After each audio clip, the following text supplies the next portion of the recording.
Absolutely good to go. All right.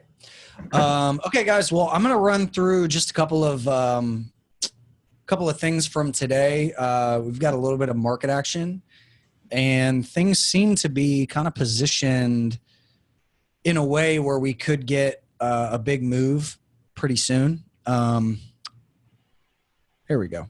So, if we take a look at Bitcoin, we'll just kind of start here, and then I've got to run in about a half an hour, but I wanted to kind of go step by step through some recent trades and just take a look at the possibilities, probabilities, and plans for a few different things.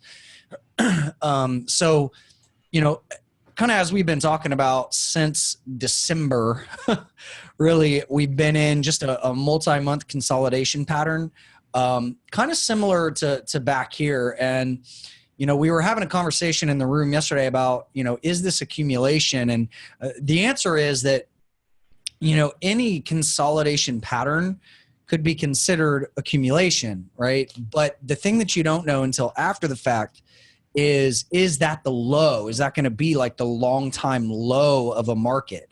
And, as a trader and an investor, my goal is not to predict what the market's going to do. Like, I don't have a crystal ball. I can't read the mind of all the market participants that buy and sell Bitcoin around the world. It's an impossible feat to know what people are going to do, right?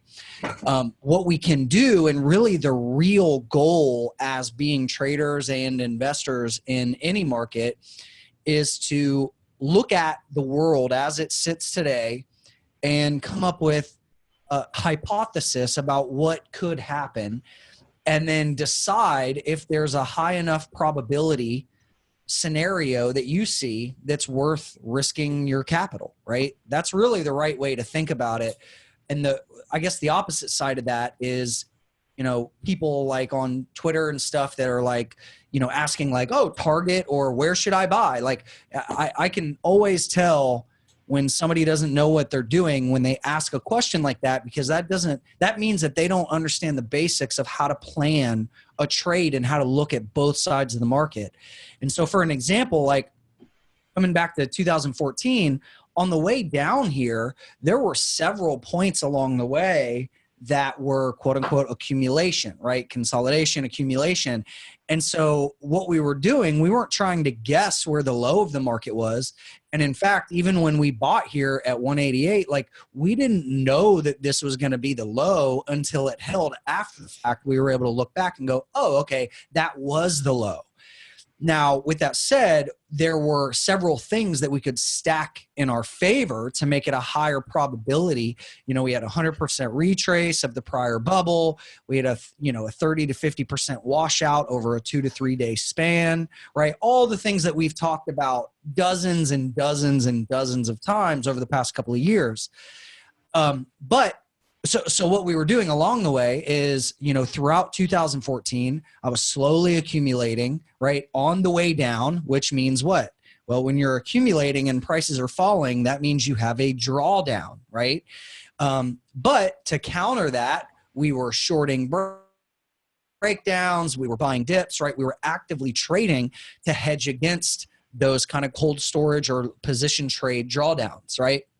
The exact same mentality is true here, right? Where we accumulate. Some people accumulate a little earlier and a little more aggressive. Some people accumulate a little later, a little slower, a little more conservative, right? There's no one right answer as long as you know what your plan is and you're not, just swinging for the fences and trying to predict what the market's going to do.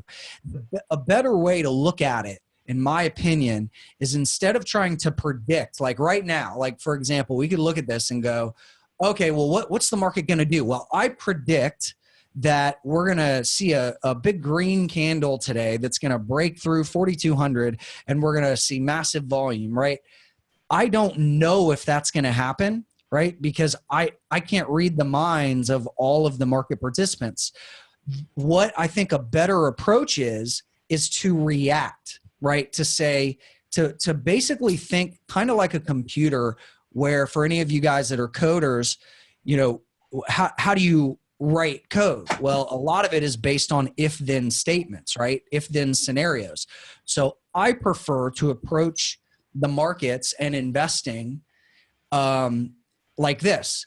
If the market or if price does X, I'll likely do Y, right? And this is the benefit to trading, is you can make adjustments in real time, but I think it's way less stress and more accurate if you're able to set up these, whenever we talk about the 3-step process of looking at all the possibilities, what a market could do, then thinking about the probabilities, what do we think is most likely to happen? And again, that's different from trying to predict it, right? Looking at it from a balanced, objective perspective, where you look at both sides of the equation. You don't just get one-sided and start, using words like hope and wish and, oh shit, I'm up or I'm down. That's the majority of how people trade. And that's why most people lose money. So instead of doing that, if we sit back and we go, okay, here's what the market could do, right? And recognize that that's outside of our control, and then say, so here's everything that could happen based on the information I have right now. Here's what I think is most likely to happen. And then here's my plan of action for all of those possible outcomes. In 99% of cases, you're going to be okay, right? You're going to survive, and you're going to probably thrive if you get really good at thinking in that process. So again, I want to really drive home the idea of, like, don't try to predict what the market's going to do, especially when it's in a super tight, low volume, kind of choppy range. Instead, set up plans where you would respond to the market if one of those scenarios plays out, right? So for example, and I'm going to go through this quickly because I know we've talked about this.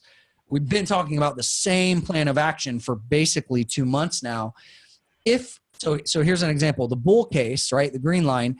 If we snap above 4,200, my plan of action is, because we're in a bear market, I would look for a low risk entry, meaning as close to the breakout level as possible, looking to set my risk behind the prior pivot low. So it'd probably look something like this. And again, we won't know until it does something like this. But say I get a fill, around 42, put the stop, either mental or hard stop, behind this pivot low. And then say the first target is the 100% extension, or the prior resistance up here around 5,200. And then we look at that and we say, okay, that's risking about 10% to make about 20 to 30%, 25%. So that gives me over a 2-to-1 reward to risk ratio, right? It gives me an entry trigger, knowing when I can get in. It gives me a clear area where if the price breaks this area, I know I'd want to be out of that, right? And then whenever I look at the broader context of what the market is doing, I could say, I don't know if this is the low yet. We've been in a full year or more bear market now, and I know there's probably a lot of bag holders. So I'm, based on the fact that we are not in a technical bull market, and based on the fact that there's probably a lot of bag holders because the last bubble was so massive, I'm not going to be greedy on this first breakout trade. I would likely close at least half of it into the first resistance level, adjust risk, and then see what happens, right? And then plan it from there, watch the price action, and then use that new information to my advantage, right? See how that's dramatically different than, well, let me kind of buy here and just hope that it goes up, right? Like it's a much different mentality. Does that make sense, guys? Before I go on, do you guys kind of see the idea of, and just the approach of responding to the market instead of trying to predict it? Any questions, comments on any of that? You're pretty much, Rocky, anything you want to add to? you're pretty much waiting for the market to throw the first punch at you so that you can block it and chop it in the throat. Exactly. Yep. So, cool. So The opposite side of that is, okay, instead of, you know, obsessing and going down to like a 5-minute chart and getting super emotional on each side of like one of these choppy bars, the downside action would look like this. Well, let's say that, you know, we get into resistance. This is the 5th test, but let's say that, you know, there's just too many sellers and there's not enough demand and the volume keeps falling off and we never get that spike through the price action and it rolls over and just kind of fizzles out. What's the play there?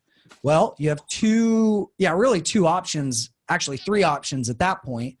You either enter some kind of short position to hedge your existing long. If you are holding coins in cold storage or in some kind of exchange, which hopefully you don't have too much on an exchange, you know, or if you are, you know, say you've just been accumulating over the past several years, however long you've been in Bitcoin, right? To hedge that, you could enter a short position, right? So if price does crash, you're basically protecting that, or you could even get net short, right? Which to do that for me, whenever, and what net short means for anybody that doesn't know is, you know, even if you hold Bitcoin, say you have, you know, a hardware wallet where you have X number of Bitcoins, you could enter a short position that exceeds your existing coins. So if the price goes down, you're actually going to be net positive. You'll actually make money, right? The only time I really do that is when I have a very clear breakdown scenario and I anticipate I have a plan of action which would lead to at least a 30 to 50% washout or panic sell with over the course of like 2 to 3 days.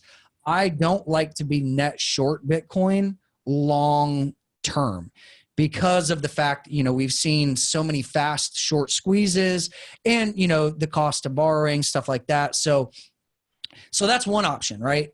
The other option is you do nothing and you hold and you just be patient and you look for, if you're like a long bias trader, you wait for the dip plays, you wait for breakouts, right? Or you wait for confirmed accumulation patterns to get into or add to existing long positions, right? The third option in a bear case is you sell your existing position, whatever that is, anticipating lower prices, right? So you don't want to take a drawdown. You sell that, you go flat, and then you look to buy back on a dip buy or something like that, right? So there's 3 options on the short side. There's really one option, if, you know, based on what I see here on the long side. And the right answer is really personal to you. What kind of trader are you? What's your risk tolerance? What's your time frame? And what are your goals? You know, if your goal is to build capital, right, quicker, then you're probably going to want to look to be more active in catching shorter term trades, right? And again, that's very dependent on market environment. Like the worst thing you could do is get aggressive saying, hey, I want to build my account quickly and then overtrade choppy price action, right? You still need to wait for the right setup. But that's just kind of the way to look at both sides of what I think Bitcoin is doing right now. And I think right now, the best mentality to have is react, don't try to predict, right? Does that make sense, guys? Everybody good on that? Any questions, comments before we move on? The great thing is if it keeps going sideways, then we'll probably see some more life continuing in altcoins. So Yep. if it doesn't really break up or down and just kind of continues to chop around with nothing too drastic, then, you know, I think that after a long period of sideways boredom in Bitcoin, liquidity just starts to shift into some other markets. We start to see some action elsewhere. Yeah, that's definitely what it feels like, right? Like, so kind of moving on to some of the others, like if we just sort by percent change today, you can see XTZ is up, BAT's up, you know, HOT. Some of these some of these coins that have real products products, services, or networks that are gaining some kind of network effect, right? So to Rocky, to your point, like whenever Bitcoin is flat, sometimes we'll see capital start to flow into other areas, right? So like, for example,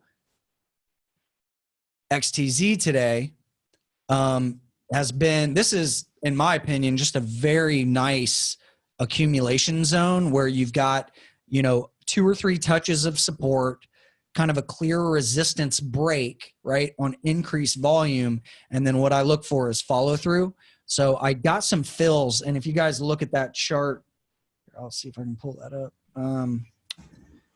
Got some more fills today on that. For some reason, Discord is not opening links. Anyway, you guys can look in the trade alerts at some of today's fills. But basically, what I was looking to do is, and I said this in the class last week, was if price holds up at this level above the breakout zone, I want to add to that, anticipating further development of a potential trend, right? Now, one thing that I'm being really cautious of and aware of is the fact that we are still in a confirmed bear market, right? Meaning we haven't seen higher highs and higher lows in the total market cap of cryptos, right? So just the broad market sentiment is still bearish. Now that can change rapidly, but that's just my opinion. As we're still in that kind of extended period, but we could go back into phase 1 and lead into phase 2 anytime this year. So what I'm looking at is early signs of that, right? So kind of the first sign of a shift in broad market sentiment is where you do get some of these coins that start to show the basing and the early signs of a breakout. And as you guys know, like, I don't really try to be the first in a market all the time. Like, I'm not trying to low tick markets and pick where the lows are going to be. I really like to start to build into a position when you have a market that has gone sideways, kind of accumulated, and then it starts to show signs of life, right? So basically, I see 2 major potentials right now where this could either turn into a much larger trending pattern, and we used Ethereum from 2016 as the example from last week. So I won't go and review that whole lesson, but you guys can watch that class if you want to review it. But basically, this is either going to turn into a real trend where the reward is unknown and we get back up above not only this strong resistance level here in between $1 and $1.50, but we could turn into a long-term trend, right? That's the bull case. The bear case is that something fundamentally bearish happens with XTZ, and it could be anything from a black swan event. It could be that this loses favor. It's something that would happen that we can't predict, right? It's something that we would need to face if and when something like that did happen. But the risk is literally 100% loss, right? Anytime you're getting into an early coin where it's not quote unquote tradable, it's just, accumulating and it's still very, very early, that's where I put my venture capital or my angel investor hat on, and I go, okay, I'm getting into a position here, but it's super early. I don't have a lot of price discovery.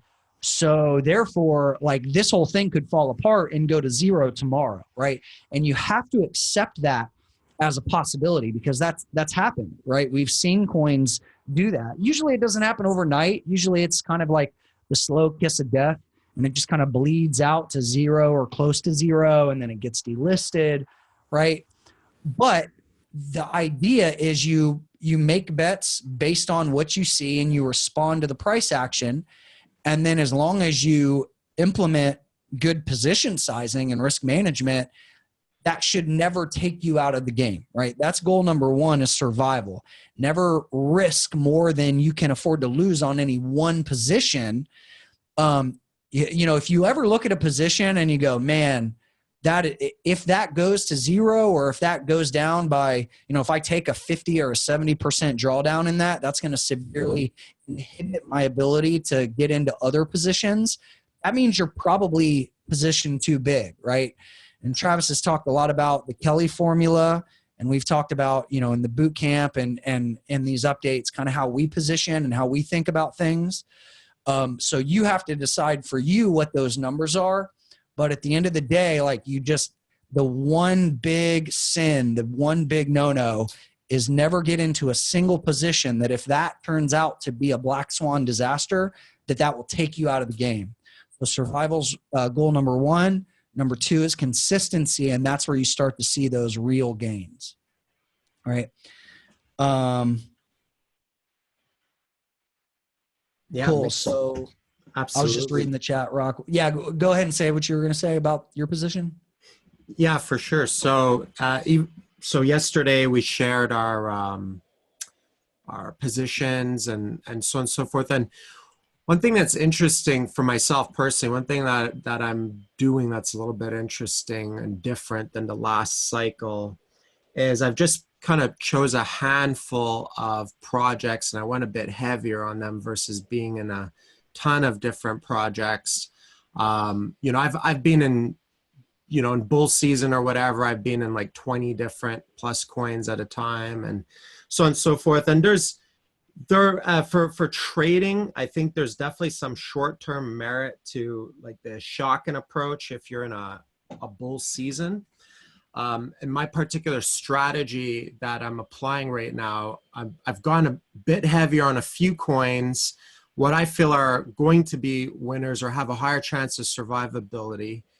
That said, in relation to risk management, even though I've gone fairly heavy on a few, if these coins went to zero, it would certainly be a blow to the portfolio, but I'm not bankrupt. I'm not out of the game.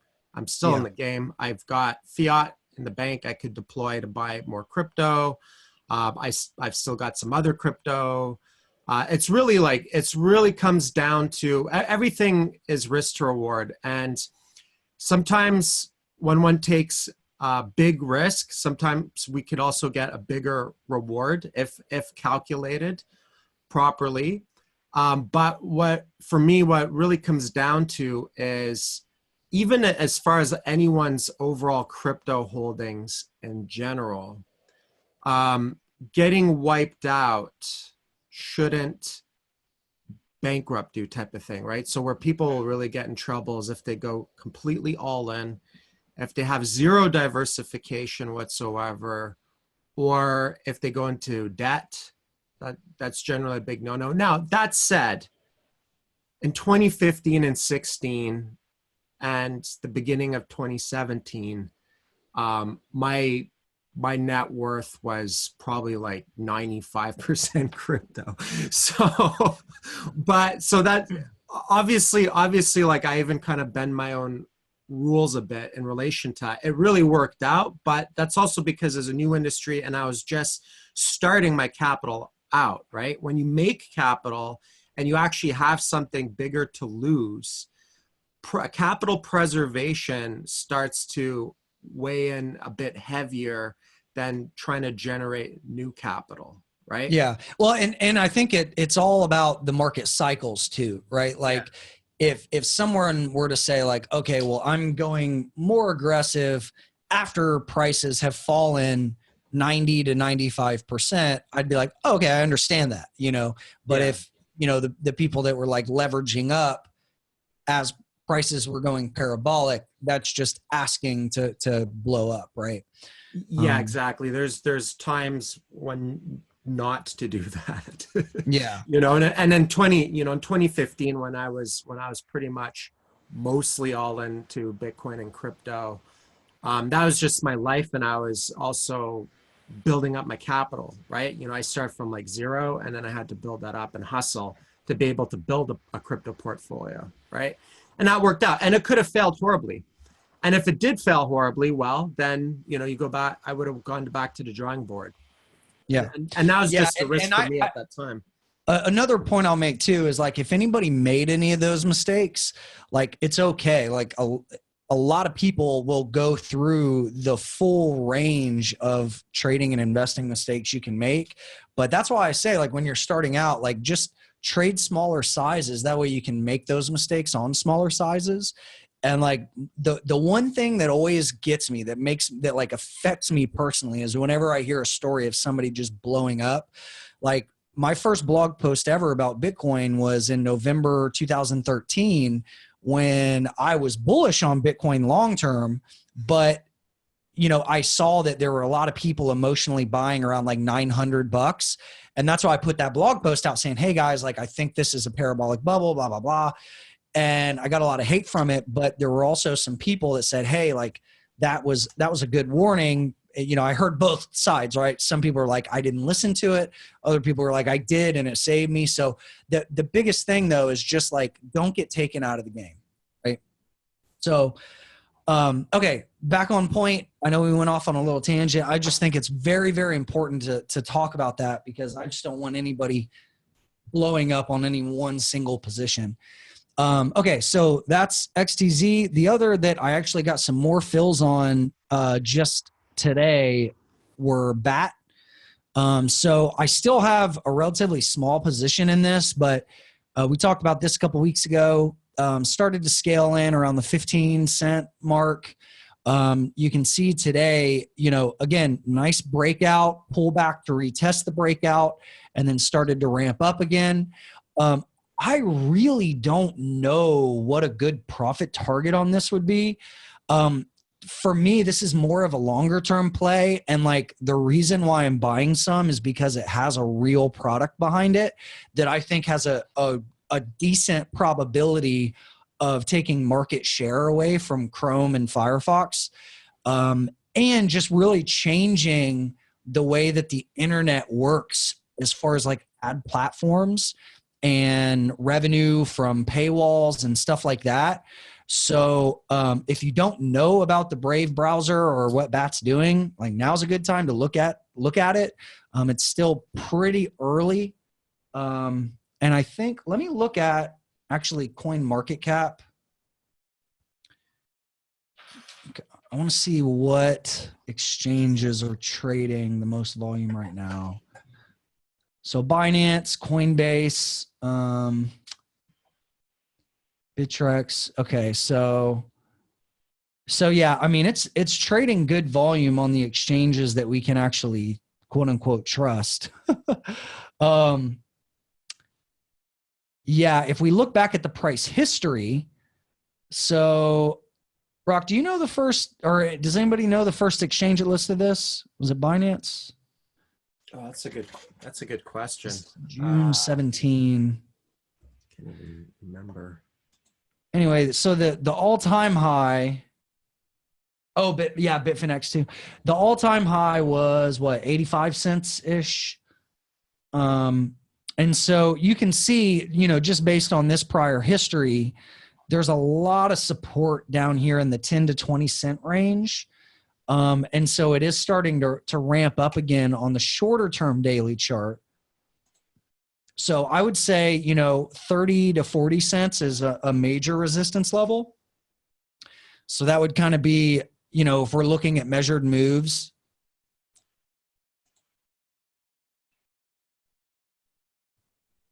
Yeah, maybe mid 30s to 40 cents would be kind of the first zone. That's if this didn't just fall apart, right? If there's a lot of bag holders from the prior trend, obviously it could just pop and flop. Bittrex has a lot of data on it. Oh, okay, Bittrex. Yeah, they started trading it in the summer of 2017. So I think they were one of they have first. A dollar chart. They do have a dollar chart. Let's see what that looks like. Yeah. Oh yeah. Here we go. I have this. Okay. So yeah, so this is the prior price action from the listing, right? Got the listing wall of death, kind of, grind, accumulate. Nothing's really happening, right? And then earlier this year, they start talking about the product more. So this is like not pretty price action at all, but you can start to see a little bit of structure through here. right? So we've obviously got, some trend lines that we could look at. Seem like kind of the 25 cent level is not only like an emotional price zone, but a round number, right? And where there's been this was kind of a magnet back through here, right? It was like when it got below it, it would pull back to it. When it got above it, pull back to it. So Check out 25. Sorry. Check out the BTC one too, the BAT BTC on BTREX. There's some interesting price action at it's at a major resistance point that it's been at since July of 2017. BAT BTC? Yeah, on BTREX. Nice. Oh yeah. Oh my God. Okay. Yeah. So not only is the USD chart at kind of an inflection point, but also this is what I actually really like to see is when you have an inflection point both on the BTC and USD chart, right? So those trend lines and kind of the quarter price level combined with, multi-month, multi-year resistance on the BTC chart with higher lows squeezing into that. So that could actually turn out to be something interesting. Now, again, this for me is kind of like I want it to be like a longer term play because it's a real product. If it turns out to be a shorter term like swing trade, so be it. I'll take some profit, but for the most part, like I really, it would be nice if, fast forward a couple of years from now, we look back and we go, oh my God, like Brave took 15 or 20% market share from Chrome or so, I'm trying to envision like what the headlines would look like, what the network effect, the user, the adoption, right? So really, these moments in time, these market cycles for me are kind of my favorite because we're coming off of a long bear market. We're starting to see signs of life in quote unquote good projects, right? And it looks like there's more capital kind of sneaking into these things. This is where my ears start to perk up and where I start to get interested and, start to scale in and make some plays. And then, sometimes these moments you look back on and you go, okay, well, I was still a little early. Other moments you go, oh, that was the start of the next cycle, right? And again, you don't know until it's not confirmed until after the fact. But as traders and investors, this is what we look for. We look for clues, right? We look for things that say, hey, this could ramp up. We're at an inflection point. If this breaks, here's the result, right? If then scenarios. So that's why I've been buying some BAT. Again, just going back to the USD chart here on Coinbase, which has a lot less price action, but you can just see based on even just, less than 6 months worth of data, the accumulation zone, the original breakout, the pullback, and the retest. And we know just based on the other chart that 25 is kind of an inflection point, or if we get above that and we start to see more volume like we saw back here, that could lead to a much bigger price pattern that wouldn't make sense based on this TA, right? Kind of a similar idea to XTZ right now, right? So again, not a lot of price action to go off of here. To me, this looks very, very similar, not just in the price action, but the actual prices of Ethereum in the early days. Our first real breakout trade on Ethereum was at $1.50, and look at where this resistance is, right? Not saying that this has to do exactly what Ethereum did when it did a 15x on its first bull run, but these are kind of the early signs that we like to see. What else is moving? I was looking at Coin Market Cap on the gainers today, and there was just some weird random stuff that was popping. Raven keeps popping new highs. Oh yeah, that's one that's kind of like, I'm not in it. I'm happy for anyone who is, but I feel like it's starts to, starting to get a little bit high, although it is possibly testing another all-time high, or testing an all-time high breakout. Yeah. The USD chart still, looks decent. The problem with this is I feel like, and this is my opinion, that this might be a crowded trade. And, Yeah, the initial Bitcoin listing, trends. pump, kind of fall off, accumulation, pre-bubble prices, kicked off again. You've had one, two, now this is the third extension. And that's when things start to get real crowded. So Yeah, yeah. The situations like that, charts like that, I usually just let them. I watch them, out yeah, of curiosity, but I usually just let them go and look for, um, projects or coins with better setups that perhaps like lower breakouts type of yeah, thing yeah. that haven't cooked. Yeah, for sure. And so there's really, to me, in the markets right now, there's two categories of coins. This is at least how I'm thinking about it. Two categories of coins. You have like newer charts, right? With less than, 12 months ish worth of data, right? Like price patterns. The second is kind of like established coins with like 2+ years of data, which really most of these ones. So even, like looking at like EOS and Dash and Litecoin and, Strat, all of these others that have been around for years, most of them have been tracking Bitcoin for the most part. Like if you look, so here again, this was like the high, EOS had one more pop. Here was the 6K break on Bitcoin, right? And you can see that this is also, this kind of consolidation and test of resistance is fairly similar to Bitcoin, right? So you have a lot of these coins that are kind of tracking Bitcoin, where the newer ones, and this is actually why I've been focused more on number one, is like Rocky's mentioned a few times over the past couple of months, the newer coins haven't been through the last or prior 2 or 3 big market boom and bust cycles. And they also have like real like products, either a physical product or a SaaS or some kind of service or some kind of new network, right? So the newer charts are more interesting to me because there's less bag holders in theory, right? There's a lot of people that bought up here, still a lot of people that bought like Ripple at $3 that are probably still bag holding, right? I like newer markets just because there's less bag holders, number one. And number two, they can typically get dissected from Bitcoin's price easier. That's just kind of my experience since 2016, since we started to see alts, is the newer coins will move inverse or just completely separate to Bitcoin easier than the more established coins.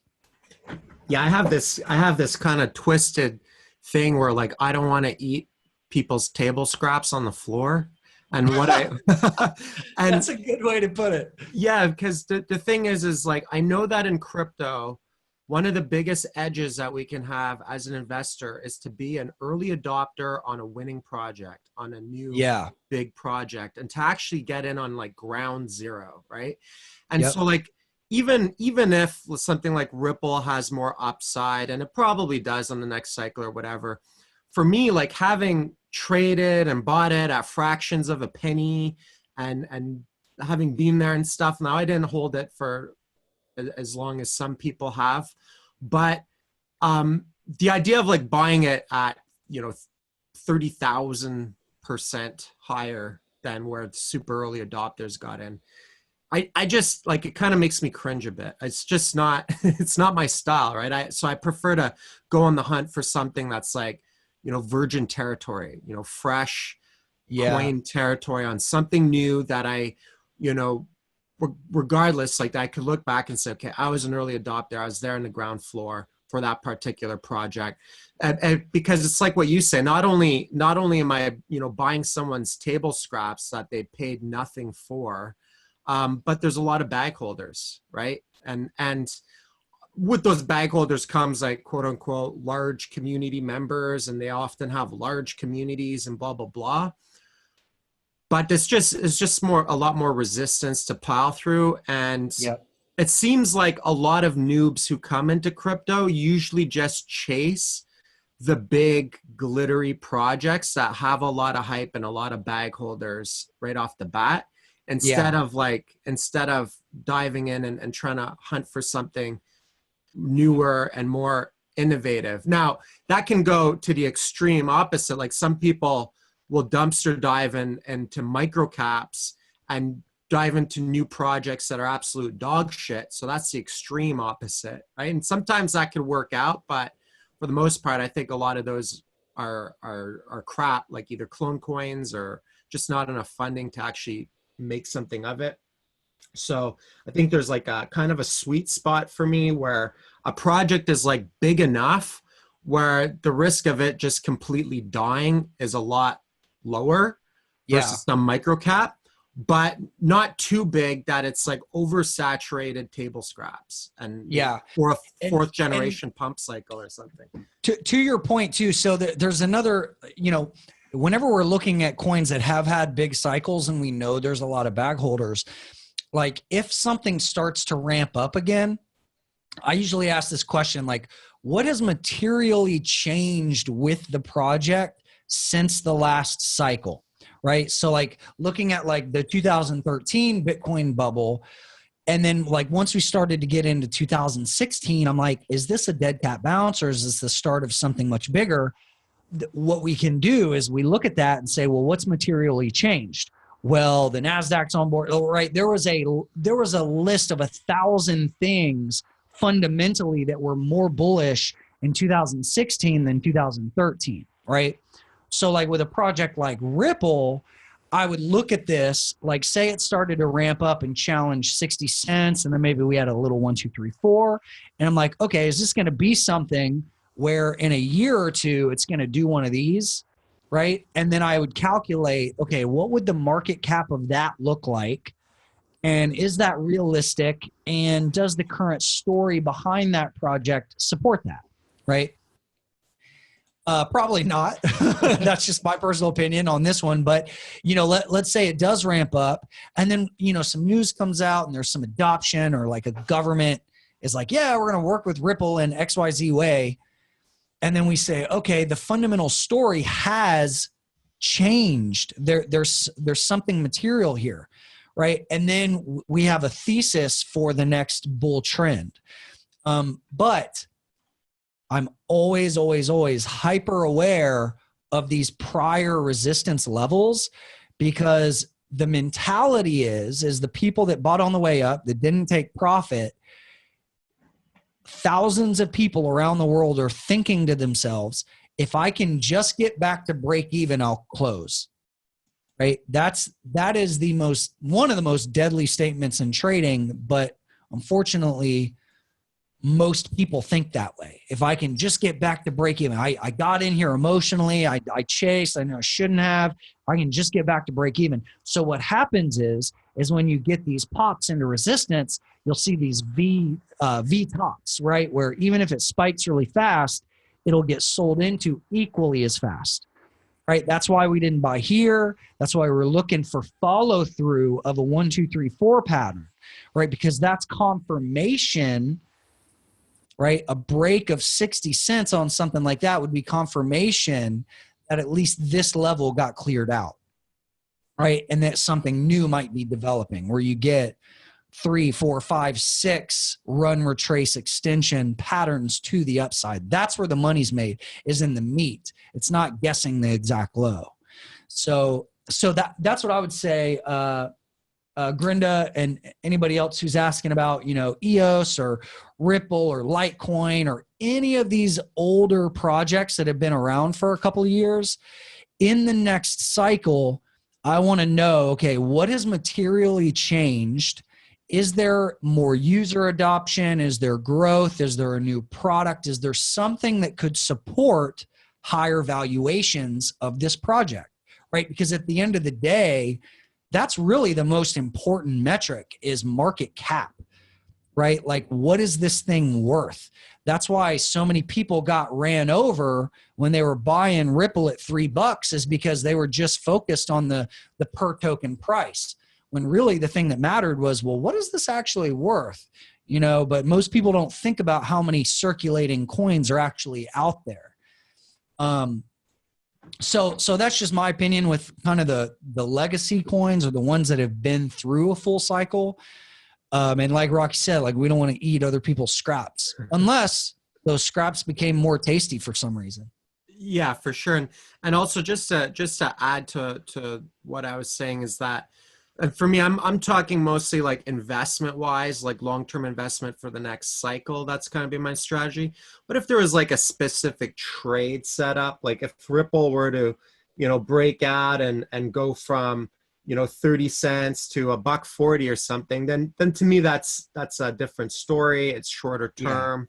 Making 100% in Ripple, to me is the same as making 100% in Dogecoin or whatever freaking coin. Like, Yeah, if a there's trade is a trade. Investment is a different mentality. For sure. Yeah, for sure.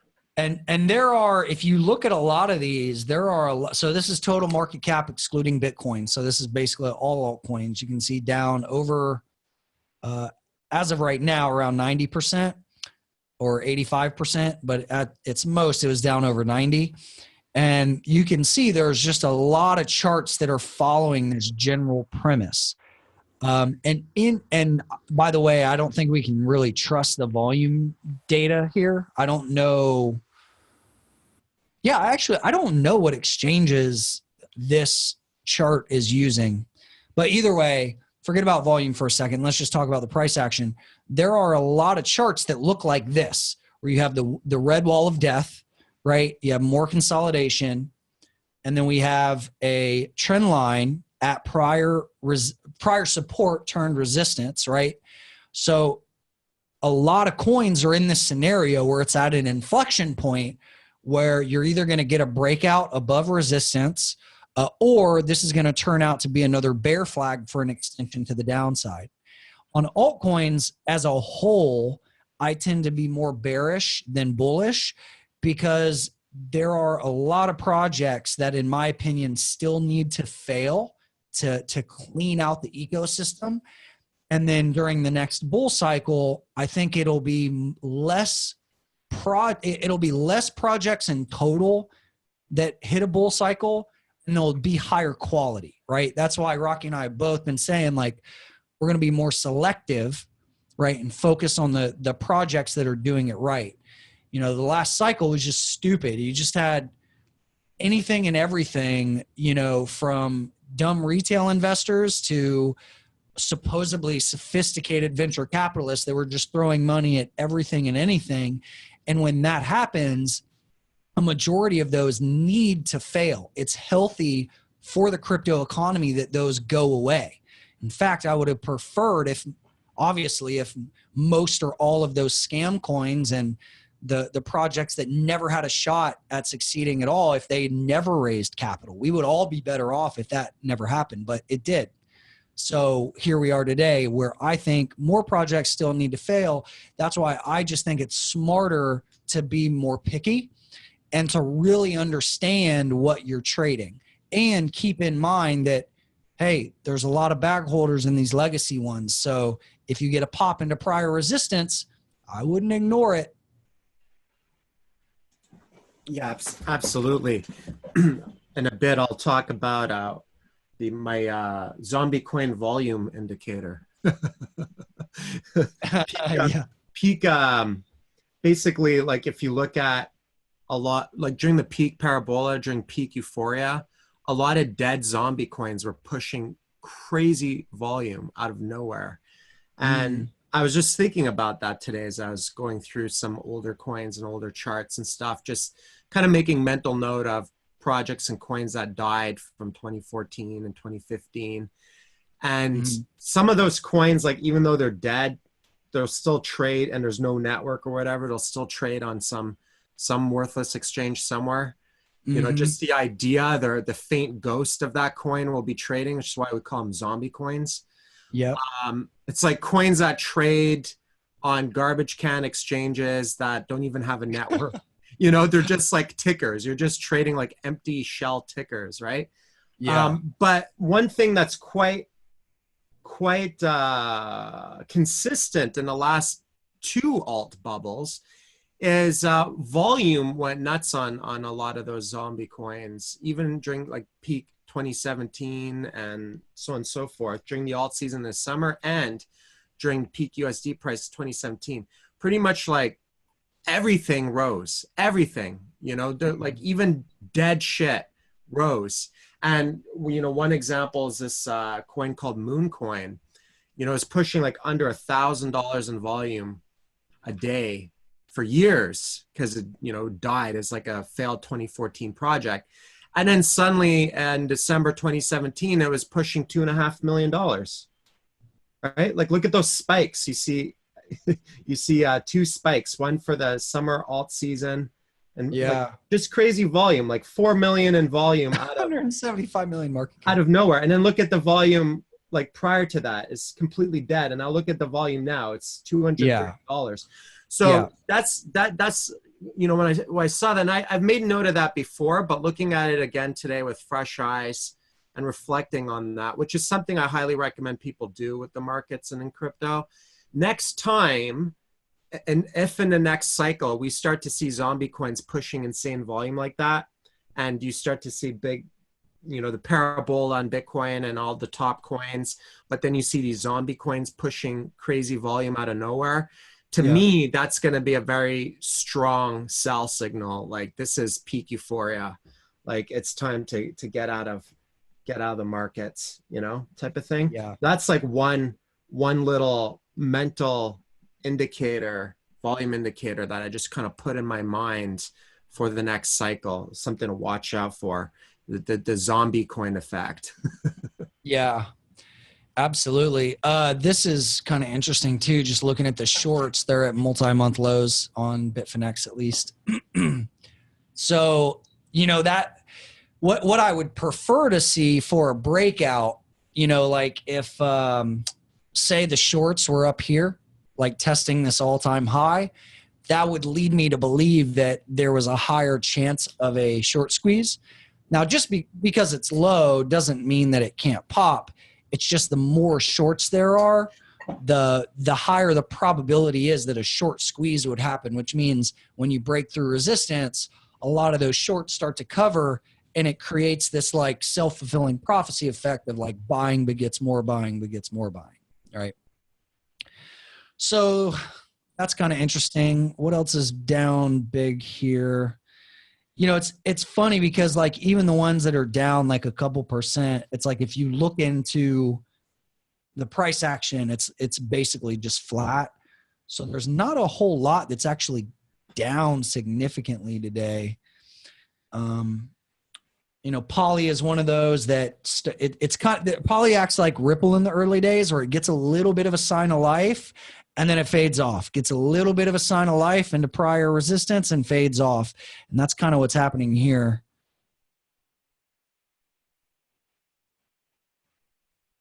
Yeah, so really this is the price action that I'm looking for, guys. And a lot of these alts that are tracking Bitcoin is like when you see lower high, lower high, lower high, lower high, really I want to shift in market structure before I try to, again, going back to the predict versus react. This is my favorite react type scenario where you get the initial push, break resistance, that resistance level holds as support now, and then you start to move off of that, right? This is the money pattern that will help you get in early enough, but hopefully reduce the amount of times that you get run over. Yeah, that's like basically waiting for the first sign of spring, the first sign of the markets waking up, right? Yeah. Yep, exactly. Look at ETHUSD longs. Oh, okay, so longs are all-time high on those. That's kind of interesting. Yeah, BTC longs are kind of just mid-range. Yeah, again, it goes back to like, hey, let's just respond, not try to react. So yeah, I don't know. Bat looking interesting. Tezos looking interesting. Those are, I think, really just the two that I'm kind of watching today. So yeah, Rock, I've been going for about an hour. I'll go ahead and swing it over to you and you can take it from here, man. All right, sounds good.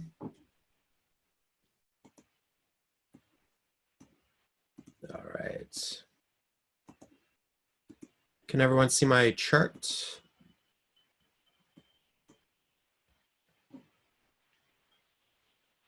All right. Yep. So just to go back into that, look at the zombie coin stuff. So there's a few zombie coins that I remember from back in the day. So there's WorldCoin, and I also highly recommend using that historical historical snapshot tool, right? So you can see there's 2 peak alt seasons in 2017, right? Where you had altcoins going parabolic. One of them was altcoins going parabolic on the BTC charts, and the other one was altcoins going parabolic on the USD charts and breaking all-time highs. But you can see something like WorldCoin, and this is something that I mined, you know, a little bit, tinkered around with in 2014. You can kind of see, like, I don't even think the network's alive, but on some exchanges it would trade, you know, maybe a few thousand in volume, and then all of a sudden it's like starting to trade, you know, 2 million, 4 million in volume, right? Obviously other bigger projects would push billions in volume, and then you have a peak right here where the volume, there was an uptick in volume, not quite to the same extent as millions on this one, but definitely an uptick. We looked at Mooncoin. Actually, I'm gonna pop up 2 coin market caps just so I can get some historical snapshots. Just kind of, since things are still a little bit on the quieter side in the market, just gonna kind of look at various different angles on stuff. So this is 2015, and I had tweeted something out, and this got some reactions out of people. You know, some people agreed with it, some people disagreed with it, but they chimed in. And I'm not someone that actually has a super strong opinion on this, because, you know, to me there's like different strategies for different occasions, different points of market cycles, and different points in one's life and net worth and so on and so forth. One thing that I tweeted out is I'd rather invest heavy in one solid project than be diversified into 100 shitty coins. Now there's multiple different meanings to that.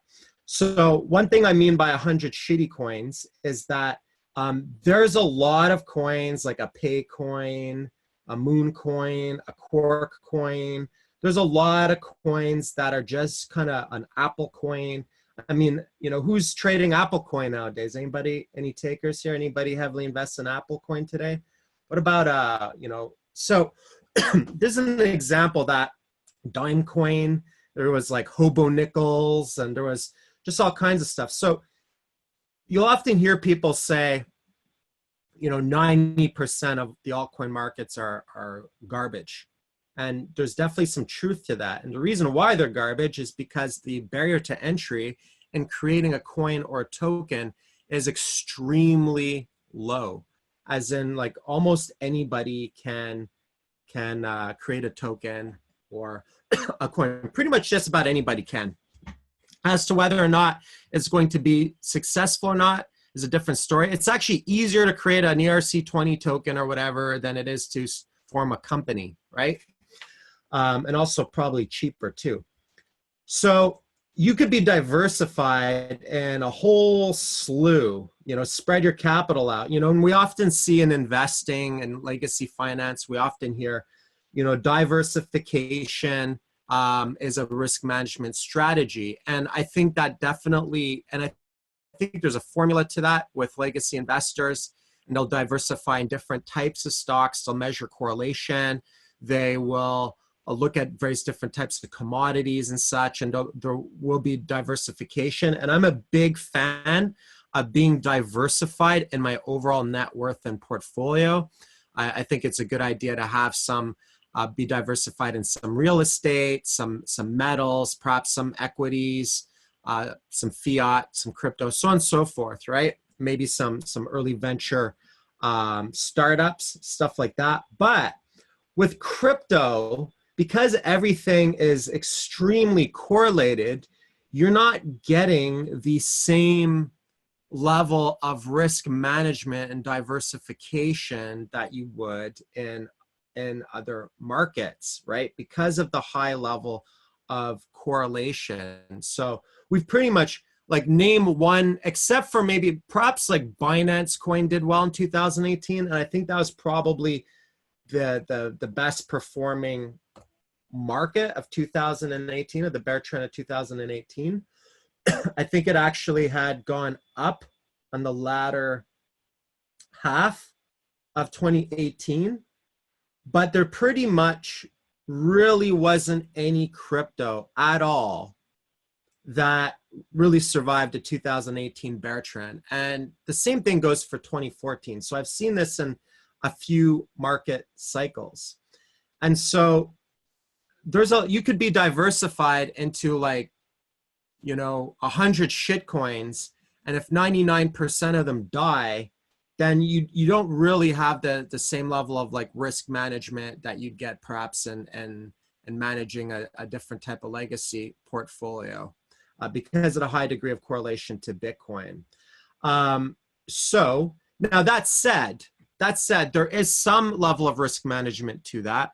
For example, let's say I'm heavily invested in Tezos, right? So that's no secret. Let's say a black swan were to happen tomorrow, because we are dealing with experimental technology.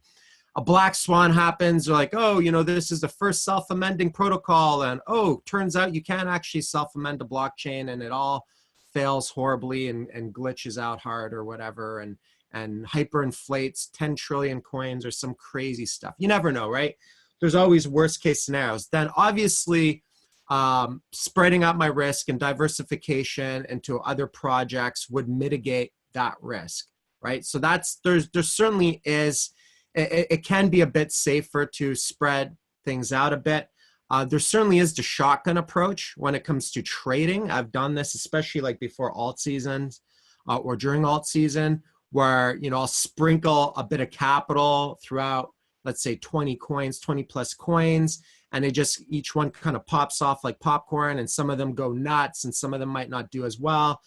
And so, because obviously not every single coin is guaranteed to, do well in an alt season. So that shotgun approach is certainly a viable altcoin trading strategy that I've executed before, right?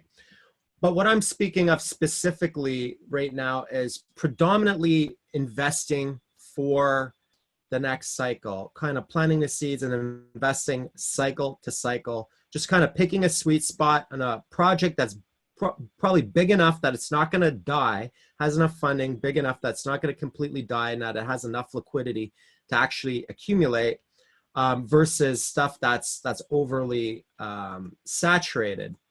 Now, so that's one thing.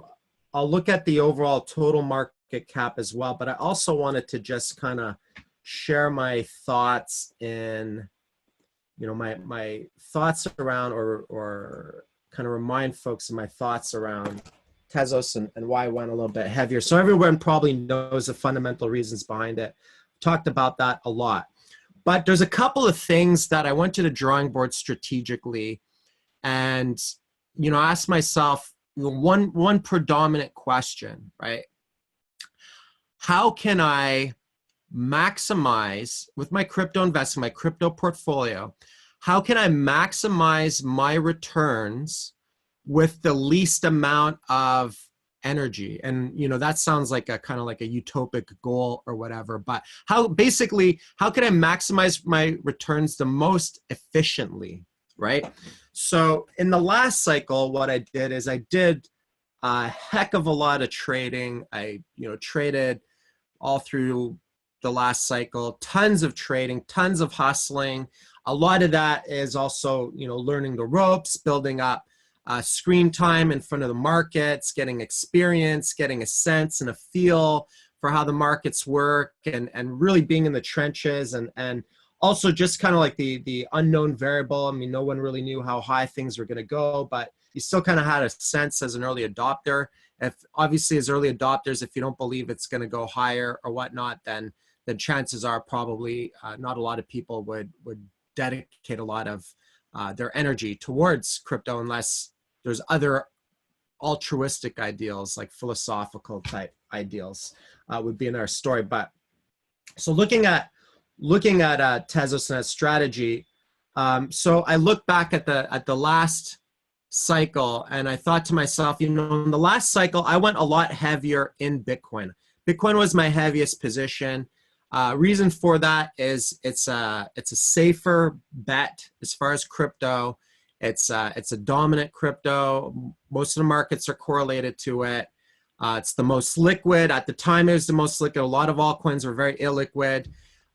It's the most secure blockchain, the longest running blockchain, the most accepted from a regulatory standpoint, so on and so forth. So out of all the crypto, I'd say that, I would definitely mark Bitcoin as one of the safest, right? From a legal and a network perspective and a market liquidity perspective, I'd say that it's the safest. So I went heavier, but the difference between, and I bought other things. I was in Ethereum and so on and so forth. But the difference between the returns on Bitcoin, so I made 100x returns on Bitcoin in the last cycle from 2014 to 2017, at least on anything that I sold, right? But with something like Ethereum going from, let's say, 30 cents to $1,400, $1,500 or whatever it was, there's pretty much a 3,000x return. So had I gone heavier in something like Ethereum, I actually would have made more money investment-wise. A little bit trickier to gauge, right, how high it can go and so on and so forth. But there certainly was an opportunity cost in having Bitcoin as my heaviest bag. I mean, you can't complain. 100x is still pretty good. Watching a market go from $200 to $20,000 is fairly remarkable compared to other assets and stuff. And the risk to this is, if you invest in the wrong project, let's say it's easy to look at something like Ethereum and say, okay, well, you'd make 3,000 returns if you actually sold it in peak parabola or around that area. But then if you dropped all your money on something like WorldCoin because you feel WorldCoin is the future and blah, blah, blah, well, then suddenly your returns are zero, right? You basically lose it all. So this is obviously the risk in going a lot heavier in a project. If you pick the wrong project, then you could pretty much lose it all. You have a higher chance of a complete loss. And so using a concentrated approach to me is equivalent to being in a ring and you're in an MMA match and you're fighting someone and you pretty much knock them out in one punch type of thing. You're pretty much going for the knockout punch, right? So to me, this is like my knockout strategy that I'm gunning for, right? Which is just investing heavier in one project that I feel has solid fundamentals, is offering something innovative to the space, and on top of that is giving me 7 to 8% returns paid in XTZ fairly easily, right? So if Tezos ends up going into double digits, suddenly we're looking at a really, really nice passive income flow from that, right? And suddenly that's like enough money that one can even retire on type of thing, right? At least in my situation. So I have, looking at all of that, I wanted to figure, okay, what's the most potent strategy? I mean, I could try to time every single little move. I can try to, catch every breakout, every dip, every so on and so forth, all of that, and just play around with all the different markets. Or investment wise, I go heavy, choose something that's innovative yet self-accumulating, that every day, every 3 days, there's more XTZ in my wallet, more than what I had before. That's another huge reason why I went into that a bit heavier. Obviously, with the price rising, that increased the size in my portfolio, right? If suddenly Tezos were to end up here, then the percentage it would take up in my portfolio would be even bigger until I sell some, right? So this is a longer term patience play, but the difference is that rather than I'm coming into this also with the trader's mindset. So I've kind of shifted into being more of an investor, going cycle to cycle, but I still have the trader's instinct. So the difference between someone who's just a hodler, right, versus someone who's an investor with the trader's instinct is a hodler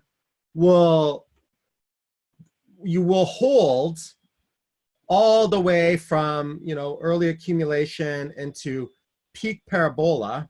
Actually, let's just look at, I'll just pop up Ethereum as an example.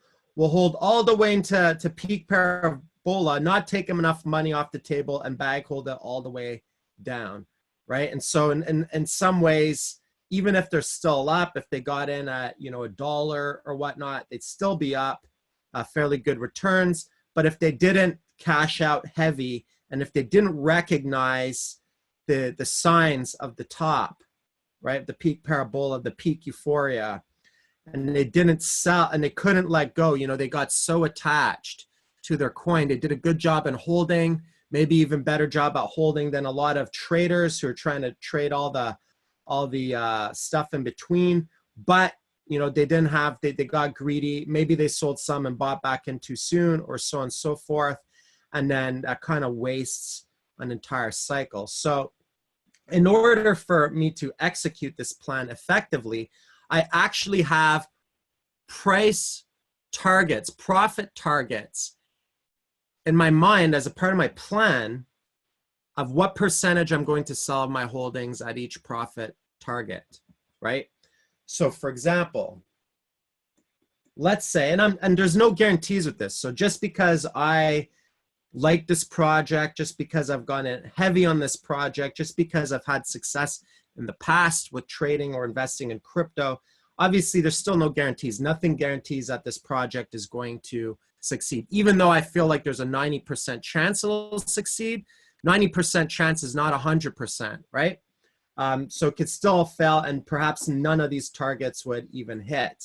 Only time will tell. At $10, at a $10 price target, if I sell 10% of my holdings, I've taken off all of the risk capital off the table with a little bit of profit.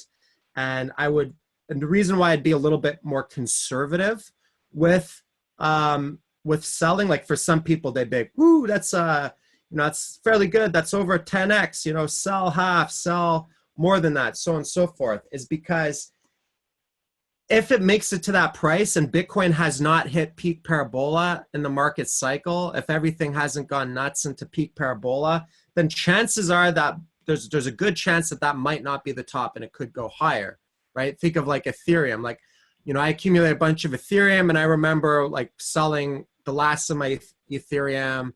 I don't know what price it was. I took a bunch of profit off at like $50, and then I think I sold the last of it like $100 or something like that, and that felt pretty good, and until it, you know, goes up to 300, 500, 1,000. Now, what I like about this project is that in the event that it goes up higher, and let's say it goes up higher, and then it gets a big retrace, big shakeout, big dump, whatever, consolidates, does a typical thing, but then goes up even more. By holding it, the passive income will be pretty sweet at 7 to 8% returns a year. The higher it goes, the sweeter the passive income will be. So there's actually an incentive for holding it versus just going heavy on a coin that's not necessarily going to do that. So that's kind of the strategy that I've been gunning for. Also, another thing that I figured out and learned on this last cycle is, and I know I keep talking about this, is the tax situation and the difference between paying a 50% tax versus paying 25% tax, right? So, you know, being a professional trader, if I do really, really well and make a lot of profit as a pro trader, then that's, in Canada at least, that's considered business income. Business income on the higher end, or income on the higher end, can actually go as high as 54%. So let's say I play the good trader and I start doing lots of trades, creating lots of paperwork, so on and so forth, and Tezos does hit my price targets, and it turns into a lot of money, and I go to cash some out, then automatically half of that has to go to the government. Now, if we start to get into the millions or tens of millions, or who knows, maybe even higher than that, 50% is a lot of money. It's a massive difference going from 25 to 50% when you're into the 7, 8, or even 9 figures. Who knows? Hypothetically, it can happen in crypto. I'm not saying that's going to happen, but you never know. I'll definitely leave some on the table just in case, because you know, in the last cycle, there were some things that I definitely underestimated. If you would have asked me in 2015 if I would have saw Ethereum at $1,400, the answer would have been no. You know, I remember entertaining the notion of perhaps, you know, $100 Ethereum, which seemed like a big deal at the time, right? Blasted way past that, right? So you never know. If you're not going to profit if you don't leave something on the table. So, and here's the interesting thing that I've noticed too in that entire market cycle and entire trend is that every single time it hits a new high and it's in price discovery and it kind of tops out a bit, I always kind of entertain the possibility that it could be a top. So, you know, take some profit off the table, hedge, whatever, maybe cash out altcoins and so on and so forth.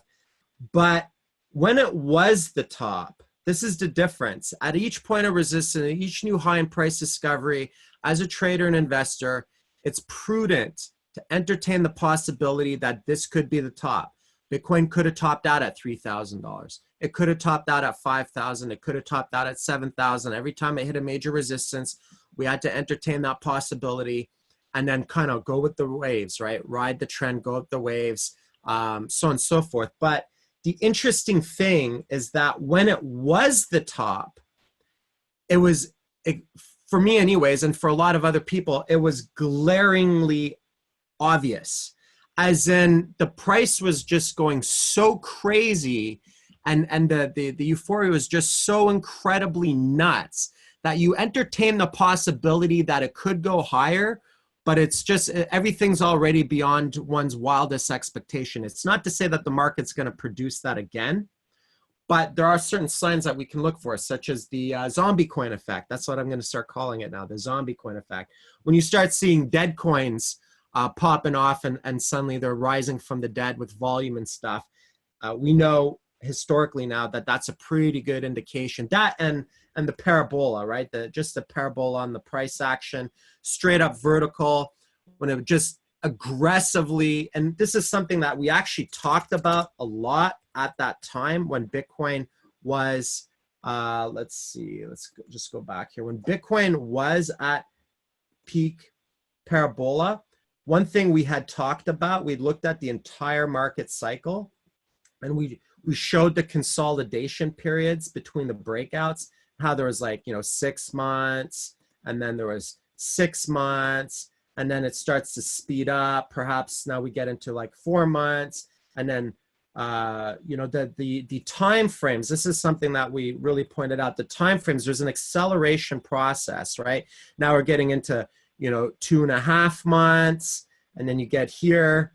Now it's like suddenly it's 2 months till the breakout, and then all of a sudden here it's like now it's breaking out on 1 month, and then it just suddenly you're going into, now it's breaking out after a week, now it's breaking out after a couple of days, and you just see how the time span keeps on, it keeps shrinking. So there's an acceleration effect in the cycle. This is like 218 days, right?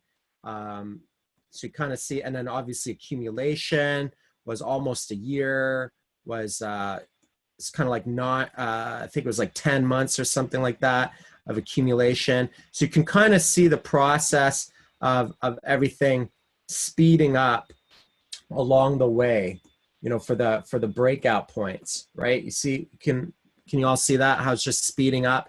And this is something we actually talked about. And so I had like a $10,000 target, and the price doubled on me and went up even higher than my $10,000 target. And there's this big sell-off here. Obviously other people had targets, and then it just kept accelerating, and it would make a new breakout. Suddenly it's not taking a month to take out this high, which was already starting to feel pretty euphoric.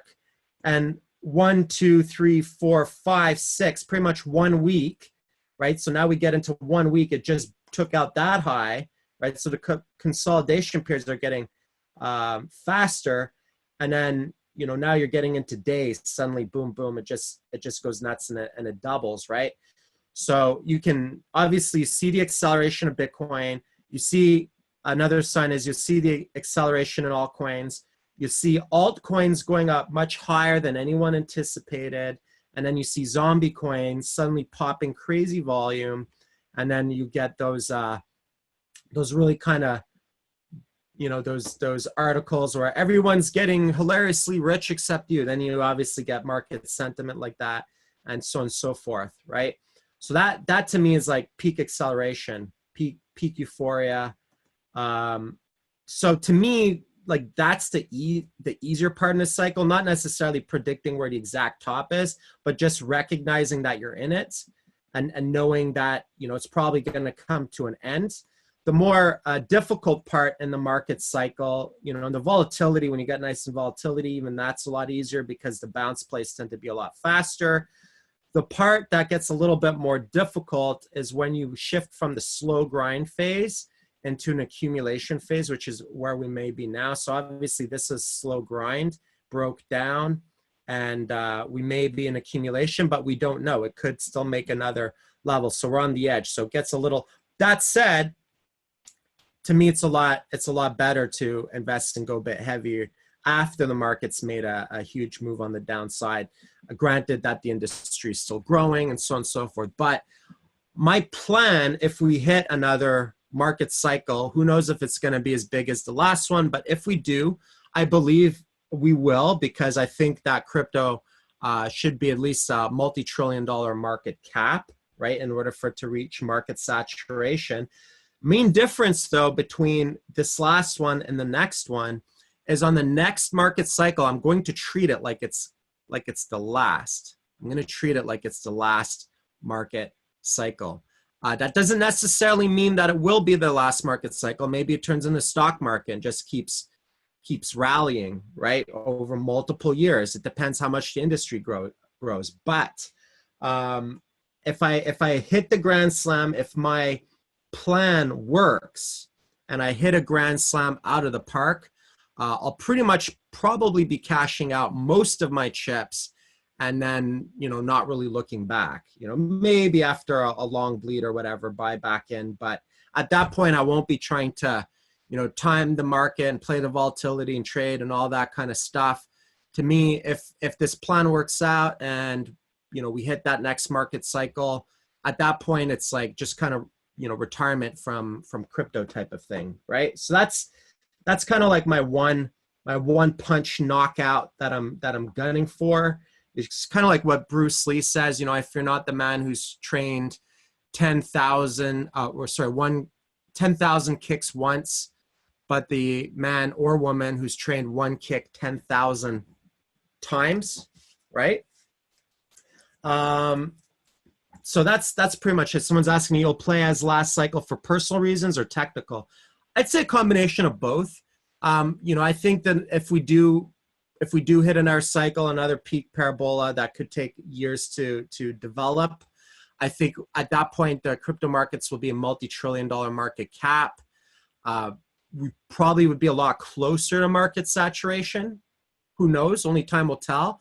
But also just kind of personal as well. Just having a goal in mind, and just having an exit strategy, like an overall exit strategy. And I mean, the thing is like, you never really, I don't think I'll ever really truly quit crypto. I'll always be interested and perhaps be a participant to some extent, but will I be in it as much? Probably not, right? Probably not. Um, so it probably won't be like 100% out, but it'll definitely be, 90% out type of thing. So that's kind of my strategy with that. To be perfectly honest, there aren't actually a ton of altcoin or crypto projects that I like.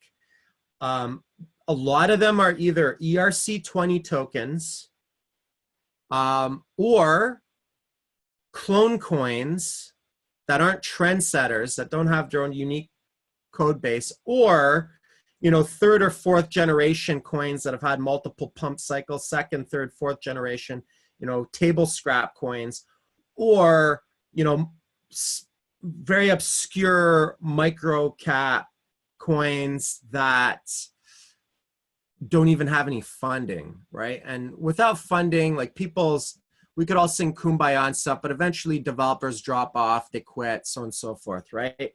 There's only so far you can cater to a super small niche project of like 100 community members before the one or two developers drop off. And there's a ton of microcaps, and it's not to say you can't make money in microcaps, and it's not to say that if Bitcoin goes up, that if the tides rise, that all the ships won't rise with it, and that we won't see a whole bunch of crypto going nuts with it. It's not to say any of that, but for me, I chose what I felt was like the being an early adopter and what I felt were top projects.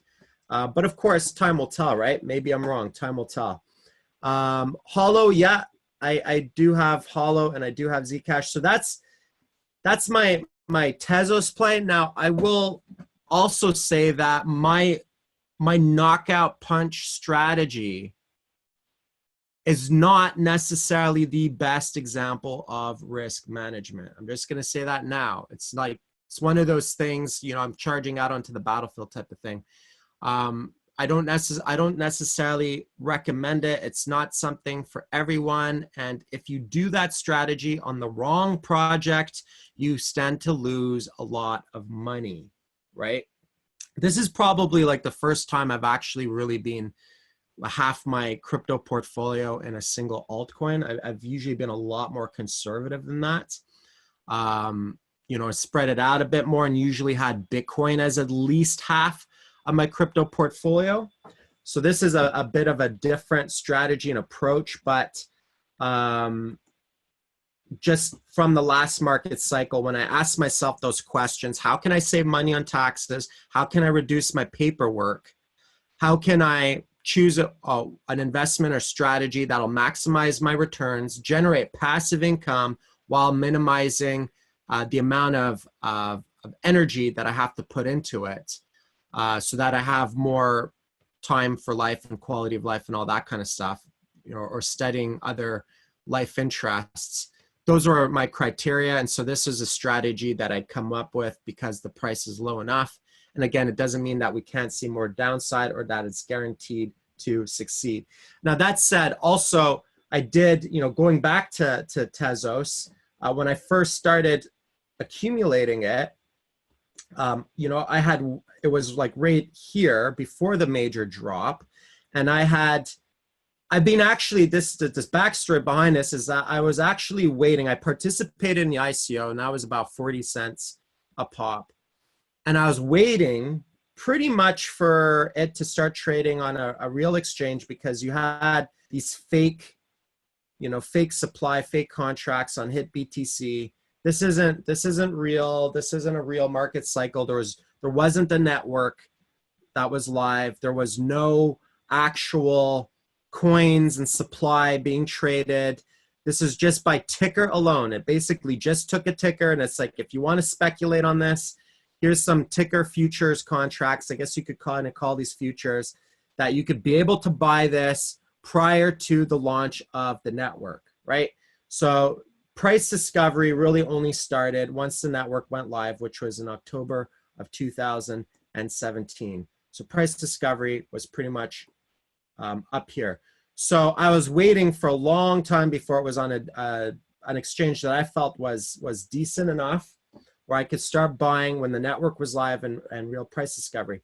Now I did go a bit heavy up here because I like the project, and it dropped a lot. So what I ended up doing is I cost averaged down and I went even heavier, right? Right now at the current price, I'm probably up about 15 to 20%, somewhere in between 15 to 20%. I'm up on my position. It's obviously my largest bag. I'm actually up on it. Let's just call it around 15% or so. Because of my averaging down on it and going in heavy. Also, other dynamics kicked in. I had to kind of adapt. I also took a big hit from the Quadriga thing. I had a bunch of fiat that was just sitting on Quadriga for most of the year. Took a hit there. So suddenly the risk to reward ratio changed a little bit for me. And at that point, I decided that I had to pull off all my money off the exchanges, off of all the exchanges as proper risk management. You take a hit. Obviously, that's why I always say if you're going to have capital on exchanges, break it up amongst at least 3 to 5 exchanges. That way, if one of them goes out, it might suck, but you're not out of the game. You've still got capital on other exchanges. So when that happened, what I did is was twofold. I took, and I basically, like, how do you turn lemons into lemonade, right? How do you survive and still come out a winner even if you get knocked outside the head and you fall down on the ring? How do you get back up for that knockout punch, right? So basically, here's what I did. Obviously, I got a little. I wouldn't take back buying any Tezos in this area. If I were to change something, I probably would have bought less. Not that I don't think it can go up higher than that point or whatever, but because I'd be with that capital, I would have been able to buy even more Tezos and have even more supply or whatnot, right? So so between that and the exchange hack, let's say Q4 of 2017 was like me taking my bruisings on the bear trend, right?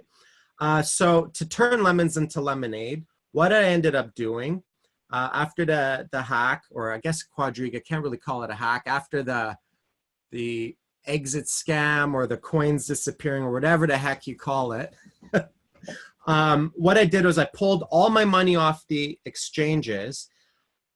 Tezos was the main market that I focused on. So not only that I took whatever remaining fiat I had, I put that fiat into Tezos to average down. I also, at the end of the tax season, any losing positions that I had prior to, so I did a lot of bag cleanup prior to the end of the new year. I did a lot of tax harvesting, which is basically if you're in a losing position and you have a drawdown on a bunch of stuff, because I had a smattering, I was doing a shotgun approach of some stuff that had drawdowns. What I did was I sold all those positions to realize a loss and then consolidated the funds into stuff, a few things, predominantly Tezos, as well as withdrew some of the fiat into Tezos. I also used a sprinkle of some of my longer-term BTC, padded to that position as well. And then I also withdrew some of the fiat off the exchanges into the bank, tentatively reserved for being able to put back into the markets just in case the prices drop or whatever lower, and you just have deals that are just too good to pass up type of thing. In the event that does happen, I do have some fiat on the in my bank. That's the difference. They're not sitting on exchanges anymore, so I had to adjust the sales a bit to the wins. So I would have to deploy money from my bank onto Kraken. Kraken's now my go-to place for either withdrawing or depositing. I haven't deposited anything yet. I feel like my position size and the money I have in crypto is a good enough risk for me. It's certainly big enough, but it's not the type of thing that if crypto were to die and go to zero, it's certainly be a big hit, but it's not going to wipe me out. I'll still be in the game. It's, it won't change the quality of my life. So that's kind of my sweet spot, where I'm okay with kind of being a little bit more aggressive and taking on a bigger risk for the bigger reward, because that's the two components. With risk also comes reward. But I haven't gone so deep that I'm in debt, or that I would go bankrupt, or that it would really impact the quality of my life. And that's just from where I'm at right now.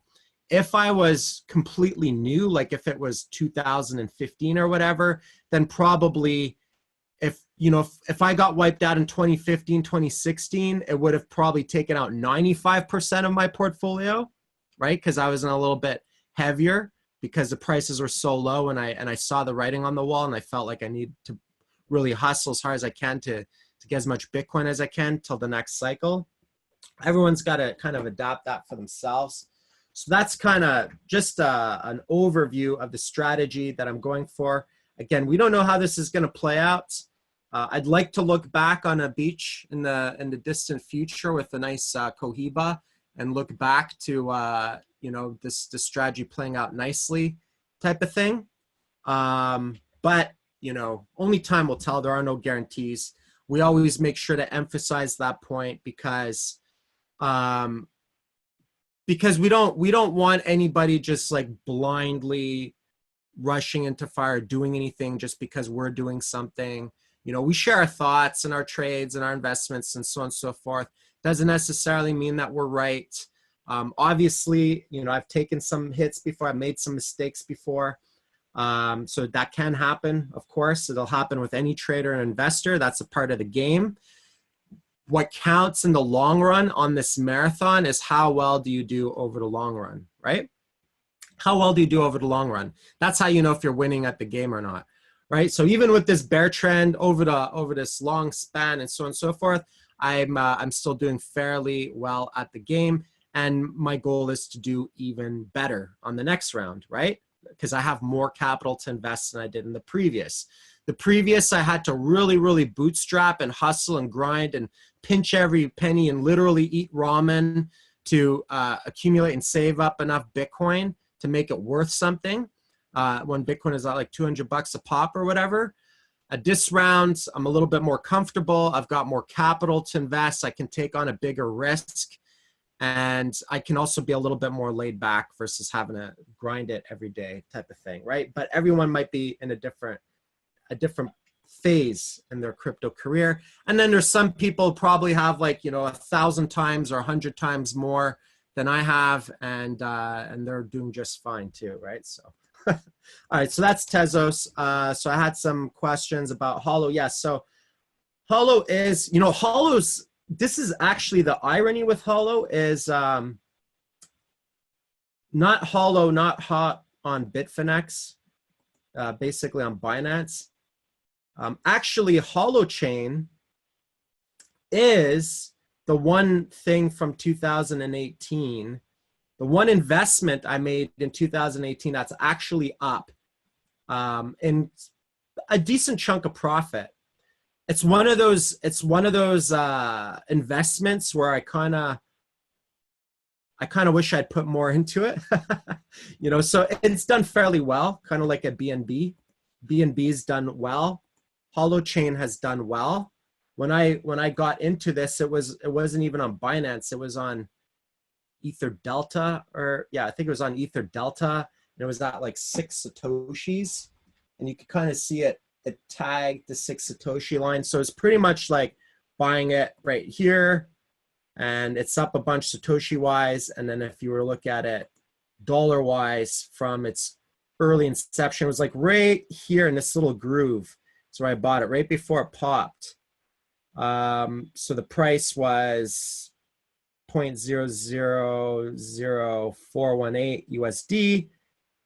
Now the price is, maybe triple that USD. It was up a little bit higher. It's close to triple.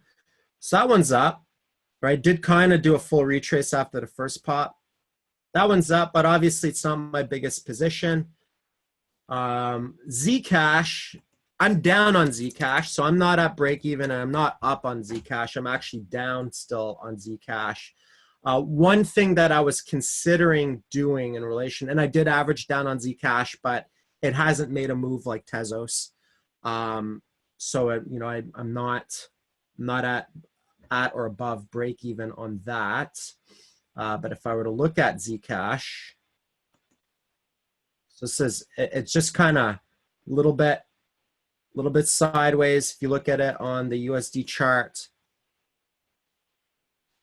it does look like an accumulation pattern, right? It's just showing that sideways after a massive sell-off. It came all the way back down. This is like full retrace coin type of thing. And it did go through a market cycle. Unlike Tezos, Zcash did go through one market cycle. But what I like about it is it's had a full retrace, right? It's still fairly liquid. It's still an innovative project, so on and so forth. Its halving is around the same time as Bitcoin. So we'll probably see some correlation between the two halvings and price. That said, because Zcash is down, there are some other projects that I want to diversify into. So rather than necessarily deploying new capital into buying some other coins, or even deploying some Bitcoin with a lower cost basis into some other coins, and Bitcoin can always be used as dry powder, what I might end up doing is I might actually trade some of my Zcash position for some other markets. And the reason why I say that is because I'm actually down on it percentage-wise. If I do that and make a flip, then I'm also tax harvesting. So I get a double benefit there. And I don't think this is something that a lot of crypto investors or traders talk about enough necessarily. But my goal for 2019 is to actually minimize my paperwork and not have a massive tax bill. Like I still got to pay a big bill for 2018 taxes. I'm really trying to minimize that. We're already past the first quarter, or the first quarter is pretty much over for 2019. I've got 3 quarters left. If I can make it, if the markets don't go too nuts, like obviously if like Tezos were to hit $10 or whatever before the end of the year, then I'm still going to have to sell some and then I guess pay some tax on that for 2019. But if I can just hold off till the next year, it'll be nice to take a little bit of a break from that. And so one way that one can do that is to also, if one is down on some positions, to basically trade some of those. It realizes as a loss on the books, which can be offset on your taxes off of other gains, other markets, or other income. And also in Canada, you could actually carry back capital loss 3 years backwards into the past and indefinitely into the future. So basically getting from business tax, income tax into capital gains, which is save 25%, minimizing paperwork, maybe doing some harvesting. So the coins that I would like to get that have been on my watch list that I would like to add to my bags is ADA. That's kind of been on my list as well, but it's kind of at resistance right now, so we'll see about that. But ADA is definitely something big on my list that I don't have any right now, and I'd like to have some of that. GNT, I have fond memories of trading Gnosis GNT. It is an ERC20, but it's in a very low full retrace range. I wouldn't mind having a sprinkling of that. It looks like it's slowly wanting to pop out or break out of that range. Look at the BTC chart to really see the full. You can kind of see, and this is actually a coin that I literally started trading. Like I bought it here live in an update, and then we traded this coin all the way up and along the way, right? So that was kind of fun. And so it's done a full retrace. You can see that green line. So that certainly interests me as well. So those are things I'll probably add to my list, or if anything else comes on my radar. So I might reduce my Zcash position a bit to harvest some tax, and then flip into a bit of other things. And this is like the complete opposite of this is a complete opposite 180-degree strategy from where most people got wrecked in 2017. So basically what ended up happening, for those who weren't around or don't remember, or just a reminder for anyone who was, and some people I think may have even been affected by this. I know some people who were affected by this. You know, people had some cheap Bitcoin. Maybe someone bought some Bitcoin over here, and then suddenly, you know, Bitcoin's going nuts. They trade it for some altcoins. They flip into some altcoins because altcoins start to go nuts before the end of the year. They realize a massive gain. If they had just waited a little bit to the next year, it probably would have been okay. So they didn't think about the consequences. They flipped into some alts, and instead of doing quick flips on alts for profit back into fiat, they bag held those alts, and by the time tax season came, they were in debt, right? They basically, all that profit got wiped out, and they didn't have the capital to pay for that, right? And so that's a real risk. So what I'm suggesting is kind of like the 180 opposite of that, where you can flip losing positions into other stuff to actually realize a loss instead of realizing a gain. So it's just being a little bit more conscious of the tax implications, because realistically, this is one major way to, it's my biggest expense. It's, as a crypto trader and investor, if you do well in the markets, bar none, that will be your biggest expense, period. So it makes sense to prepare and plan for that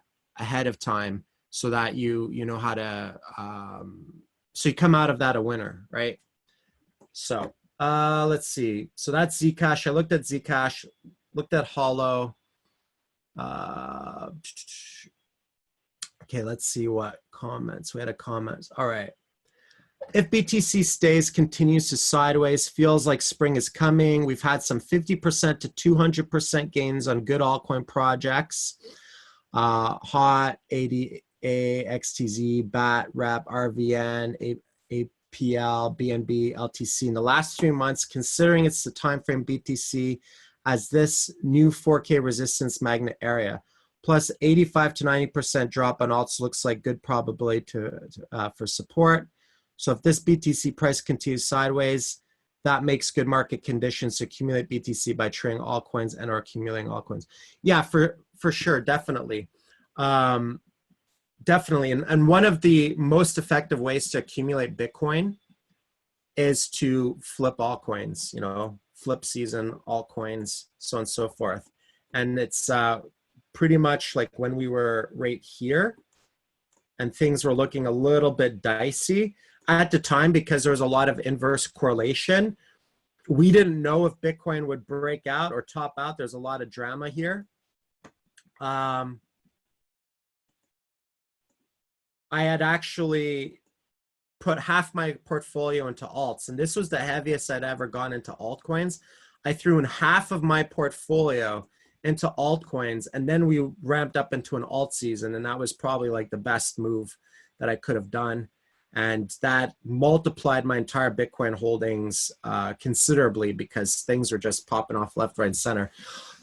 Thanks for that reminder. So question, do I still hold SRN, AGI, and Poly? I do have a little bit of AGI. I don't have Poly and SRN. I did harvest those. They are back on my radar.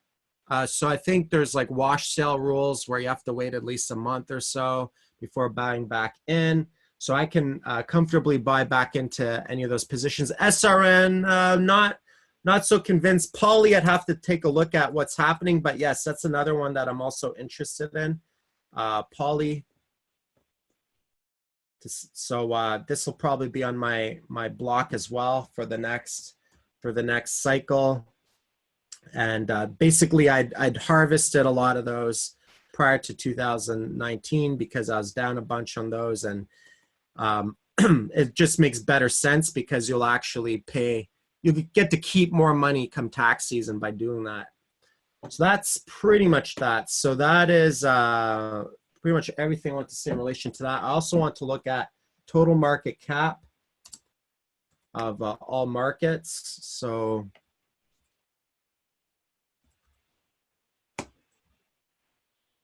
crypto total market cap.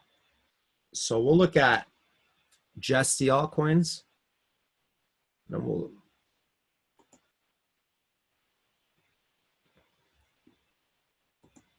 So I like looking at this. What candles I have? So I like looking at this predominantly because it gives you a pulse of the entire market. And Chris did touch upon this. You can kind of see we did a full retrace down into this zone, which was, you know, right around when we had the first alt season and things were just starting to get cooking. You can kind of see the total market cap. It's like it trended up. It had one breakout, big dip, another breakout, big dip, and then it just started to shoot up and go parabolic pretty much from like November to January, right? Just the gains were really excessive. So the total market cap has pretty much done a full retrace. You can kind of see a little bit of a transition candle right there, like a doji candle that shows neutral, so possible shift. And then this is the month chart. I'll just take a look at the Hikinashi. You can kind of see the month hasn't closed, but you can kind of see a volume uptick. So this is interesting. Sell off, sell off, sell off, sell off, sell off, rising volume, big volume uptick, not a huge move for that volume uptick. But it's starting to show a little bit of green. So in a situation like this, we've talked about, you know, these like Hikinashi breakouts before. So this technically would be an early descending line breakout on volume, right? On the monthly chart. Go back to normal candles, and then I'm just going to look at everything. So that was excluding Bitcoin.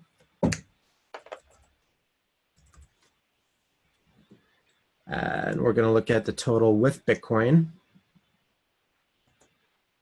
And again, doesn't mean we can't go lower, right? We certainly can.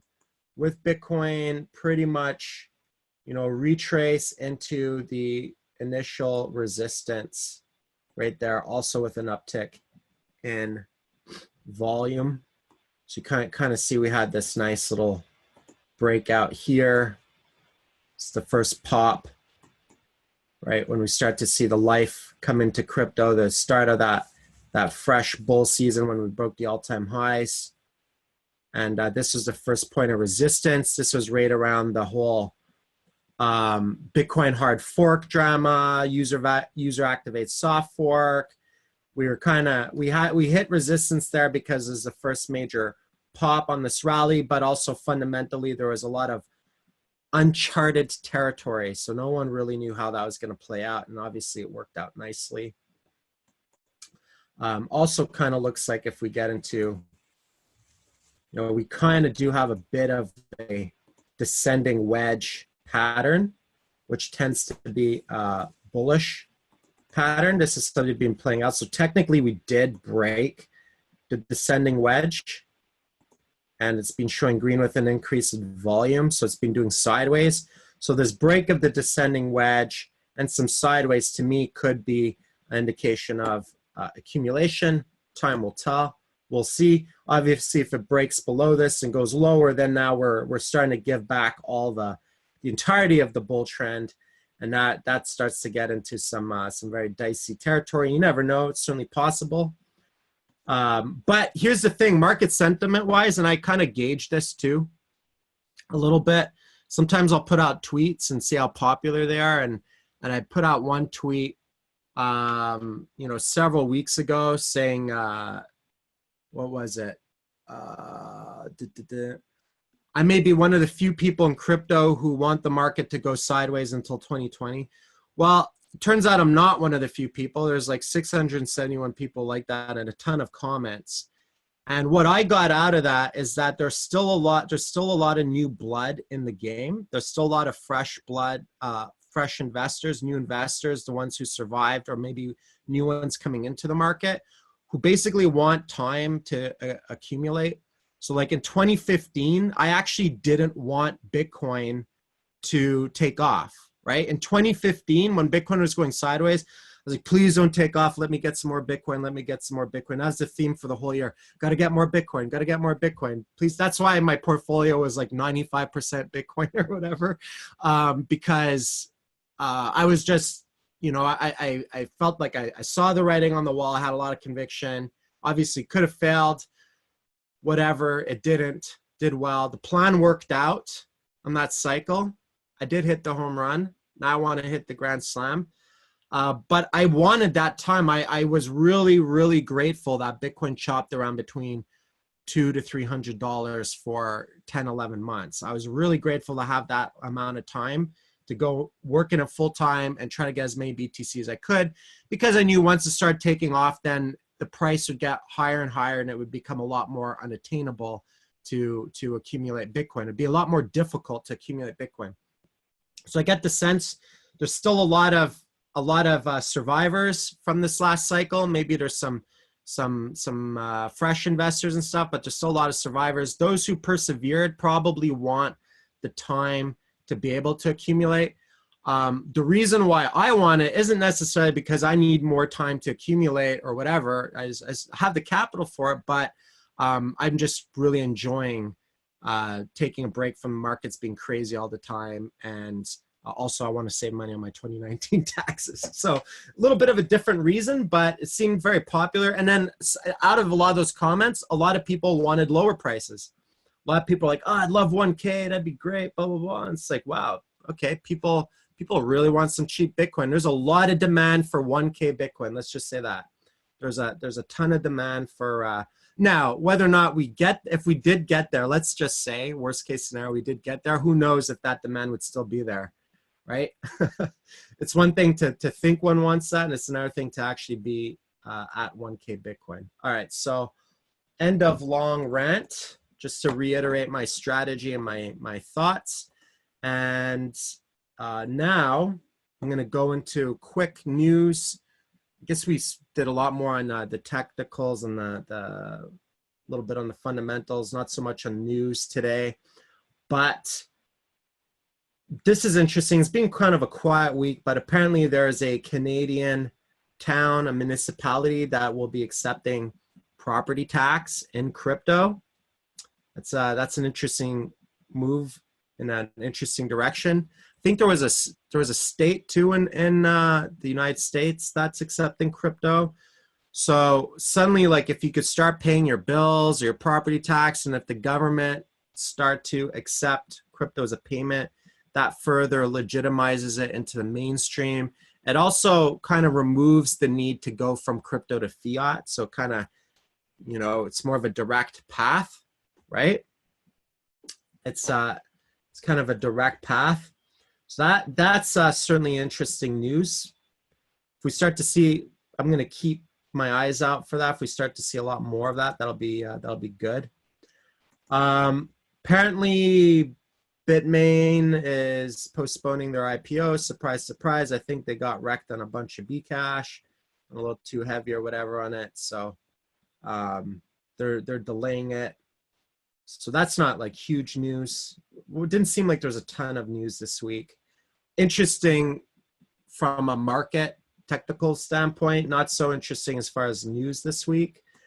And then one thing that I found was kind of funny was that the founder of Tron did a Tesla giveaway and apparently got caught with his hand in the cookie jar cheating on it, allegedly. Basically did like a random draw, and there was like 88 draws. You could see the whole history of it. And then there was this video where there was a glitch at 33 seconds into the video. The winner kind of glitched on the video before he even did the draw.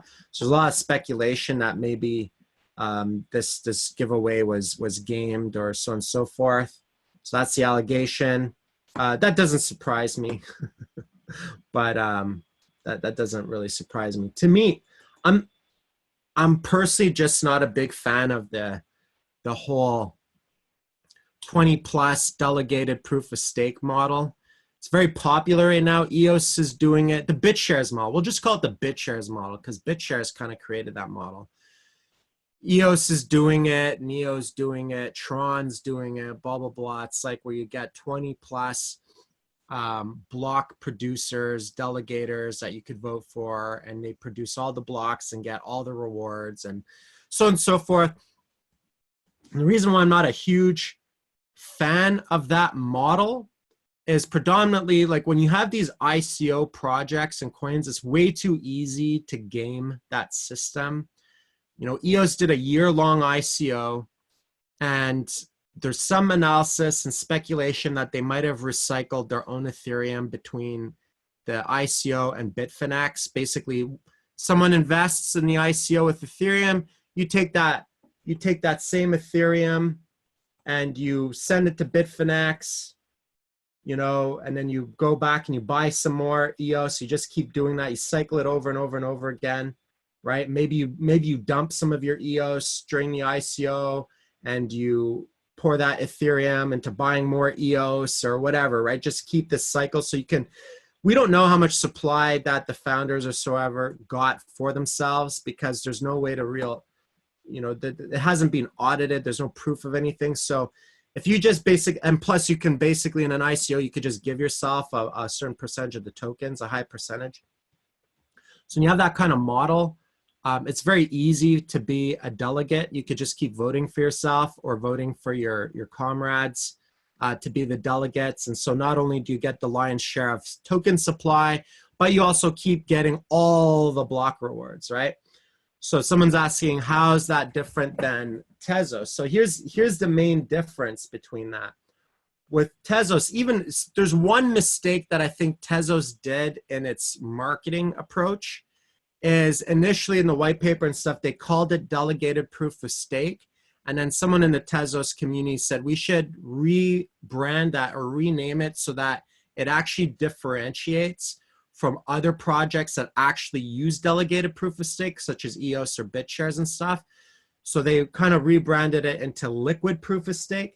And the difference is with EOS, you're voting, you basically have 21 block producers and you vote for those 21 block producers and they get all the blocks unless they're willing to share some of it. Maybe someone could get voted in if they say, hey, if you vote for me, I will share a portion of my block rewards to the following to my constituents who voted or blah, blah, blah. That might kind of seal the deal for them getting continuously voted in to produce blocks. But the difference is there are only 21 block producers. Makes it very, very, very centralized. You know, apparently they have a blacklist and they're blacklisting some hackers and all 21 of them got together on a Skype call to decide, okay, we're going to blacklist these addresses. This is not necessarily decentralization or the crypto that I signed up for. With Tezos, pretty much everybody gets the block rewards. Anybody who delegates gets the block rewards. And it's not limited, delegation services are not limited to 20. They're not limited to 20 or whatnot.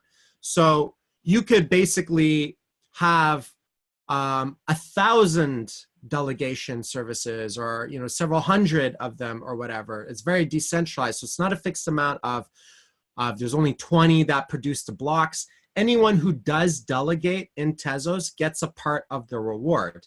And they set their fees. They're like, you know, we'll run the node, we'll do the bandwidth and all that stuff and run the hardware. If you point and delegate your rights to us to be able to bake with them, then we'll take a 10% fee or a 15% fee or whatever their fee is that they set ahead of time, right? I think right now, if I'm not mistaken, I think Tezos has at least 4,000 nodes operational. Let me just double check that. One sec.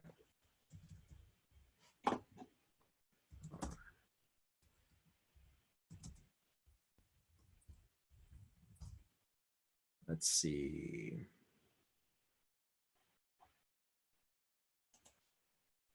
Does anybody know the amount of nodes right off the bat? Just gonna quickly pull this up from the last what I checked.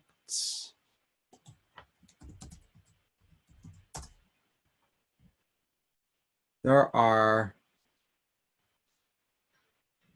so last I heard there were 400 bakers and close to 7,000 full nodes, right? And it doesn't rely on blacklists and all that kind of stuff. So 7,000 full nodes. Apparently, I haven't verified this, but it was a big kerfuffle in the crypto community last month or whatever. Apparently, EOS only has 2 full nodes, just 2 full nodes, because there's no real incentive to run those nodes. So a bit of a difference between 7,000 full nodes versus 2, right? As far as from a decentralization standpoint, makes the network more decentralized, more robust, so on and so forth. So with this, pretty much like more people get to participate in those mining rewards, not just a handful of 20 who are probably in tight with the founders or whatever, right? That to me is the major difference. So I'm not a huge fan of that model. I'm not a big fan of the BitShares model. I think it's cool to experiment with different models and such, but it kind of seems like that's the flavor of the day, especially for clone coins now. A lot of them are just kind of cloning that model. So it creates a lot of almost like monopolization of the rewards, a lot of cronyism and stuff, and we probably don't see the full story of what's going on there. So basically, I'm into crypto that has the highest level of decentralization possible, or at least with the goals of having the highest level of decentralization. One of the reasons why Bitcoin tends to be a staple for me and one of my favorites, just because of that. It's got better distribution, so on and so forth. So that's pretty much it. We've gone over a little over 2 hours. So let me just look at the questions here. One sec. There's a few questions I missed out. When you have time, please look at EOS, USD, and BTC. Okay, so I will look at EOS because I missed out on some of these questions. So from what I can see, I think Chris showed this. EOS is testing a major point of resistance. And I'm not hating on EOS or anything like that. I'll trade it. I've traded EOS. I would trade it again. I'm not an investor. I probably won't be an investor. I personally think it will go down the same path BitShares went down. BitShares used to be a top dog project. It started off, if I look at the tools, let's just see where it is now.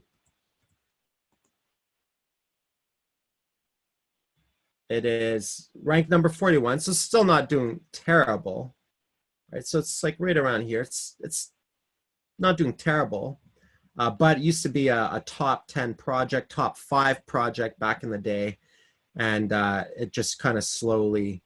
And that's what happens, right? When the founder leaves that project and creates multiple other projects after that, you know, that happens. But it's still alive, right? So I think it's probably, I don't think it's going to stay in the top. We'll see. I think it'll slowly crawl its way down myself. Do you think people start FOMOing into Bitcoin around April, being 1 year off the halving, could be a little catalyst to get people in? Yeah, there's usually a little bit of FOMO around the halving for sure.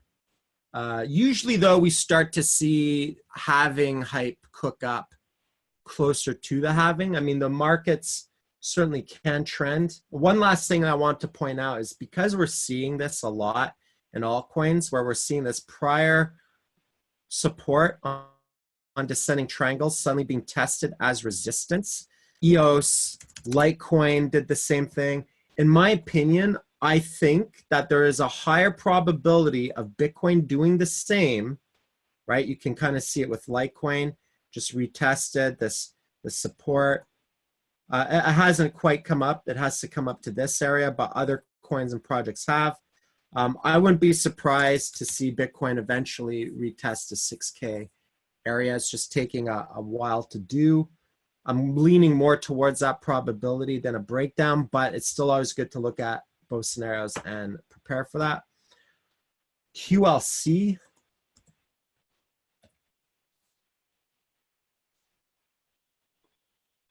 Looks like the volume on this coin? Looks like this coin just kind of popped off a bit. Volume's all right. It's a lower cap. Volume's not bad. It's lower cap. Looks like it's probably kind of breaking out of the accumulation range right here, right? So you had a failed descending triangle, right? It looked like there's a little breakout here, but it was kind of like a fake out, and then a flop more, and then it went sideways. And so it looks like it's kind of breaking out on volume, right? So this looks like a bit of a breakout on a lower cap coin. Do you see USD and or stable coins to always be something you cash out in, or can you see a blockchain like Tezos or even BTC keep growing to replace USD as a standard? I don't necessarily think any cryptocurrency will replace USD as a standard. I mean, Bitcoin has come the closest to it within the crypto sphere, because a lot of people will only refuse to trade USD charts or prices. They'll only trade alts to Bitcoin. And I was that way until the prices went too high. And then I was like, all right, cash is king or whatever. So I was trading into USD. But I don't think, I'm not of the mindset that, hyper Bitcoinization or whatever is going to replace fiat or whatever. It's, you need a level of stability in your day-to-day currency per se. So, but will stable coins become more popular? I think we've obviously been seeing a lot more stable coins like Tether. We'll probably see a lot more of that, especially if we get into decentralized trading. And another question, are you baking your Tezos yourself or using a delegation service? I am using a delegation service. The reason why I'm using a delegation service is because a few reasons. Number one, if I were to run my own node and all that stuff, there's resource and technical setup for that. If something goes wrong and I'm in error, you have to put up a hefty deposit as well, and you could lose that deposit. So this is how they prevent people from gaming the system. Because I'm not super technical on that front, as far as running nodes, it could be extremely simple, but you need like good internet. It's got to be running all the time, so on and so forth. For me, it's just much simpler and easier to just keep it on a hardware wallet. And then I look at the risk to reward for getting hacked. Like, yeah, I could save that 10 to 15% by not delegating, but my node could get hacked, right? What if it's not, to me, it's not as secure as keeping on a hardware wallet. So if I was a lot more technical, then I might be more comfortable with that risk. There's a lot of people who are very technical who feel very safe and comfortable running their nodes. And if that's, so yeah, you're basically delegating tech and security and the time and resource that goes into that. And that's one of the reasons why I actually kind of love this system. I think it's very ingenious what they created, because it makes it very, very easy for non-technical people to get a slice of the pie. And for the most part, that hasn't really been the case with crypto, right? For the most part, if you want to run a master node or stake or whatever, historically, you'd have to download the entire client, the entire software, a copy of the entire blockchain. You'd have to have the bandwidth, the internet resource, all that kind of stuff, the technical knowledge to make sure that you don't get hacked and all this crap. And, there's a lot that can go wrong if you don't know what you're doing, right? User error is one of the major risks in crypto as well. Getting hacked, user error, market volatility, and then just doing stupid stuff. Yeah, exactly. Harry's saying making best use of your skills and passing on things that others can do better. Basic economics. That's exactly it. So for me, it's just a risk reward. I'm more than happy to give someone their 10 to 15% for delegating and support those kind of services. So, anyways, we will end it at that. We've gone over 2 hours, so I will stop the recording. Hope everyone has a great weekend, right? Every weekend is a long weekend. I always wish everyone a weekend on Thursdays leading into Friday. So happy long weekend, folks. And let's see what next week brings us. Hopefully we can get some follow through and a little bit of momentum on my bags, on our bags, right? So take care, folks. Cheers.